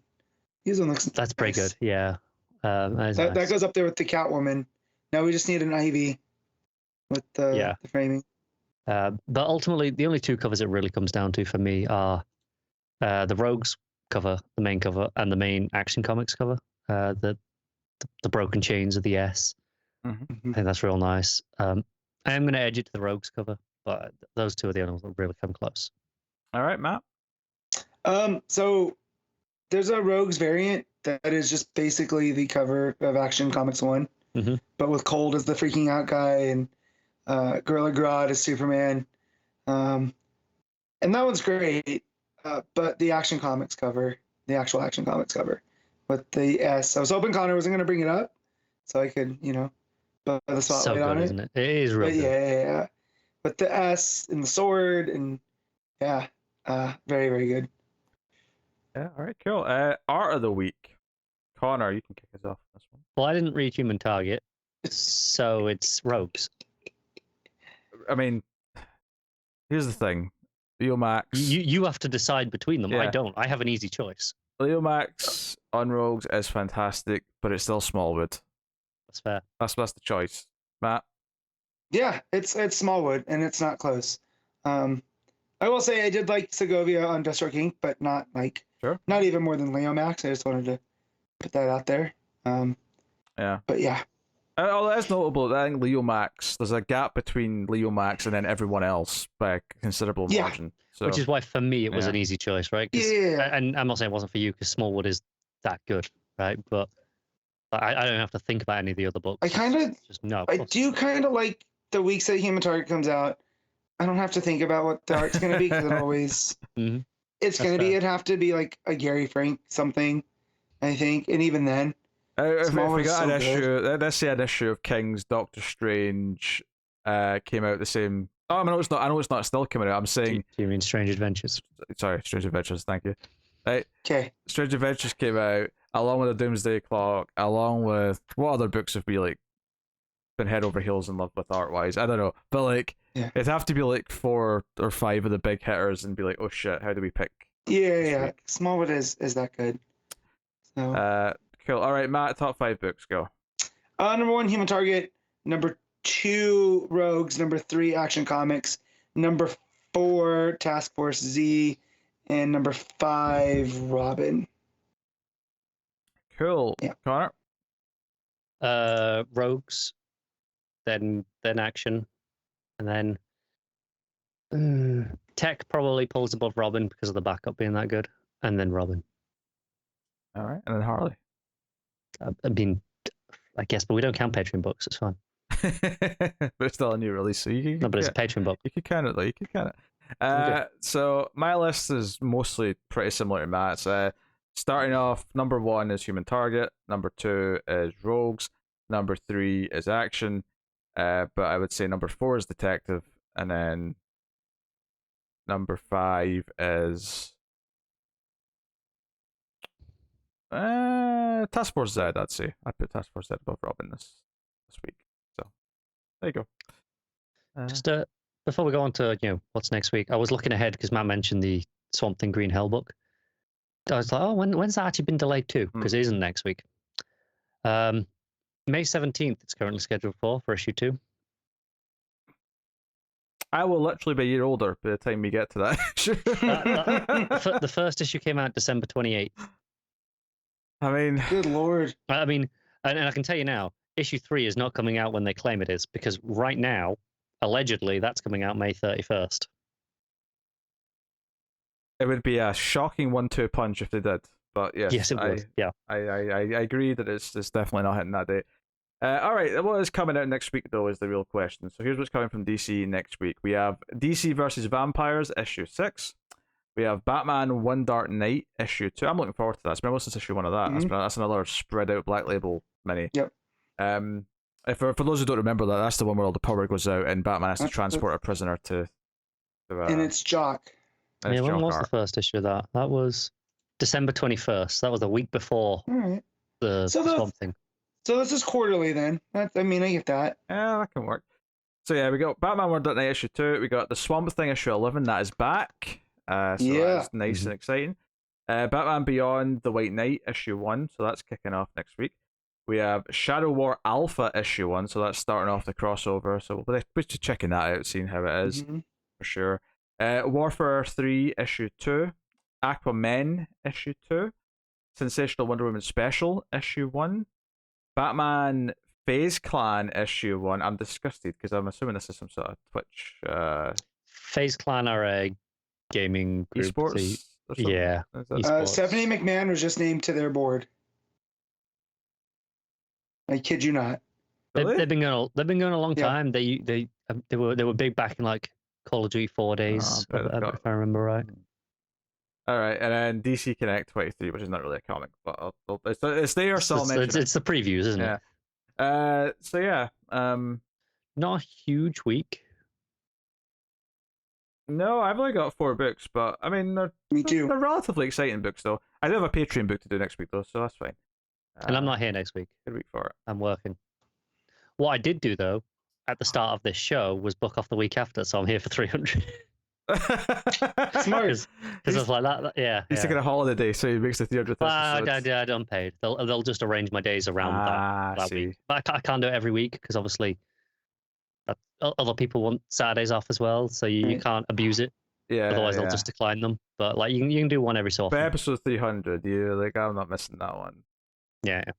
That's all right. We could have replaced you, so we could have found a suitable replacement. Get Tim to stand in for me, yeah. Yeah. I'll find someone who's never read a comic. So the level of critique will be about the same. I don't know if Matt's shaking his head at my joke there, or if he's shaking his head at something he read. Just a goal that should have happened.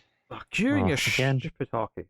Look, I realise that the Golden Knights are losing every game they're playing right now. Hey, they won 2 in a row. To say, yeah. Well, no, they won 1. But last I checked, they'd lost. It was a big win. Yes. All right, they'll go back to losing again. Don't worry. But that's good. So yes. As for just other things that came out of Mail Fuzz this week, there was a new ace on The Invisible Man's Revenge, which is the 5th Invisible Man movie. If you want to go check out the review of that. I saw Pete loved Halo. I reviewed the pilot of Halo, which was kind of mediocre. But honestly, by all accounts, it's like, it's fine. There's nothing inspiring. Like I've never really played much of the games. It's so much of like the Master Chief story actually as close to RoboCop as the show made it seem, which is that he's got a past that he doesn't remember, but he's starting to remember it. Not massively. There's bits, but honestly, the biggest influence on the Halo game, especially the first like 1 and 2, is it's aliens. Oh yeah, I know. I can see it's that. Basically we didn't have the aliens license. Yeah, you can see that in the ship designs and stuff. There's clearly a lot of ship designs, the enemies, a lot of it is it's basically knockoff aliens. But it was Master a good game. Chief is Robo Soldier. He's not a robot per se. I mean, maybe in the review I said it's kind of RoboCop mixed with Universal Soldier, but what it seemed like in the pilot. But gotcha. Yeah. I mean, that stuff is technically there, but it's not a big part of his story, really. Well, it's there in the first episode, so I mean, yeah. Clearly, it's a big part of the TV show. Hey, if that's what they want to tell the story of in the show, He takes then- his helmet off in the first episode. Yeah, people are really mad about that, and I'm like, it was always going to. Yeah, I don't know. I just, from what I understand, that's like a dread thing. That's a no-no. You don't. Not supposed to do that. It's more just a case of it's not. He hasn't done it, rather than he doesn't do it. Yeah. Yeah, Dredd doesn't. Dredd won't, Yeah. right? He has a thing against it, whereas Master Chief isn't like ideologically opposed to doing it. Okay. Interesting. But yeah. So I reviewed that this week. Plus the newest episodes of Picard, the season finale of Discovery. If you're into Star Trek, reviews of that went up too. So go have a look. There was a big review of Scream 5 from last week on Screams as well. If you care about the Scream franchise, me and Tim went in depth on that, and I spent a lot of You time got 3 editing hours that on one. that one as well. No, it was about an hour 40, but that was a heavily edited one with lots of clips and stuff. So, It's still longer than the movie though, Connor. So don't worry. Do you know what? With it being a horror movie, it's actually believable. yeah. Yeah. Well, I'm currently editing the next days, which is the Interstellar episode, and Oh, do not tell me you went longer than the movie on that one. no, we didn't. But I mean, it was long. It was like nearly 2 hours, but the movie's like It's a 2 minute hours 40. shy. But the movie's like 2 hours 40, so you know. Yeah, we it's weren't a long movie. hitting that length. But hey. Yeah, of course you can check out all the other things. You can support the content over at patreon.com/MailFuzzTV for as little as $1 per month. At the $5 tier, you get early access to the show. You get it sometime late in the Saturday when it's fresh out the oven and ready to go. Higher tiers, of course, you can make me a cover with the book. Of course, I'll thank our Patreon producers for the month. So thank you very much to Tyler Hess, Cindy Palacios, David Sharp, Board Now, Christopher Moy, David Brown, Al Treisman, and Alison M. Fordyce. And of course, you can support everything we do by liking, subscribing, dinging the bell for notifications. Follow us on Twitter at DC Comics Podcast, and share the love, spread us out around there. Give us a 5-star review on iTunes or wherever. All those things do help quite a bit. So please do. But yeah, so that is the show. That's episode 298. We're inching very, very close to episode 300. We are 2 weeks away. So what a ride.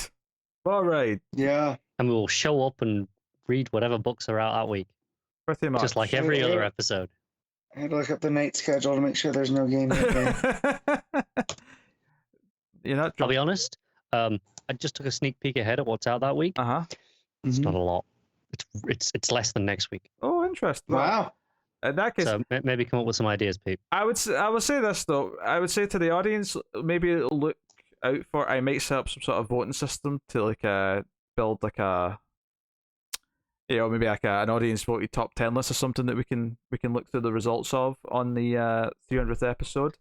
So whatever I decide to do, I'll have set up for episode 299 going out. So you've got a week to. I'm looking. There's a possibility I only have one book that week. And you only have 2. I've looked at what about 2 books? Batman and Batman Killing Time. Just Batman. Then. Well, in that case, we'll definitely do something nice for episode 300 then, since this is no books. And it's a week early for solicits, so yes, we will. This is what happens when they get rid of weekly detective comics. We're just lost. Joe, there was a request on the Batman review. Remember when we did the top 50 movies of the decade? And I recorded it with everyone and cut them all together. Someone requested that for top 50 comic book movies, and I was like, that's not a bad idea eventually at some point. But I'm thinking, should we just all go make a top 50 or so for this because there's no books? I'm not making a top 50. I got work all week. I wouldn't make it a top 50. I don't like 50 comic book movies. There's no way I could do a top 50 and actually care about all 50 of them. Top 20? I don't even. Is there 20 good ones? Maybe? I don't know. See, the thing is, though, is I've fallen really out of love with the MCU. So, Right, so if you start going, I don't really want that on my top list, that's not that many left That's overall, fine. really. Yeah, but what are you gonna put in over from DC? Dark Knight trilogy, Dark Knight, Superman, Yeah. Alright, trilogy, Batman, Superman. Batman 89, personally. Lower than Well, I those mean, you others, bring in don't other worry, things. You bring in Kick-Ass, you bring in Turtles, you bring in so on and so forth. Admittedly, it would be a. This ends with me putting Scott Pilgrim #1. So Scott Pilgrim #1. yeah. This is a terrible idea. We're not doing that. I mean, besides, this is a comic book podcast. We're not doing comic book movies for episode 300. That's just silly nonsense. You don't want to give ourselves broad appeal, Pete. That's how you get the folks in. But don't be surprised. Given that there's that few books for episode 3, now that I know that, don't be surprised if next week I give you homework and say, go make a list. Matt still has Monkey Prints. What? Oh yeah, that'll fill up 2 hours of runtime. Well, I'm done. And Matt's hockey game's not going so well. But yes, this is episode 298 of Comics From The Multiverse. Thank you very much for joining us. Look forward to next week and look forward to episode 300, which we'll be doing something special. I don't know what it is yet, but I'll come up with some sort of top list of some kind. The top 10 to end all top 10s. But not actually, because I'm not ending top 10s. Don't be silly. Like, come on. Oh, damn. I thought we were escaping it from the start of every week. Maybe we'll call. No, we'll do 10 top 10s. I'll find 10 top 10s to look at, and we'll do nothing but top 10s. I'm going to cancel that request to have the day off. Matt's fear. The fear in Matt's face. Yeah. Turns out work declined that request. Yeah. But no, we'll see. We'll have something, so don't worry. But thank you for joining us. We'll see you next time. Keep reading DC Comics, and remember to never get lost in the Speed Force. Pete secretly loves Scott Pilgrim. Don't let him fool you. Filthy lies.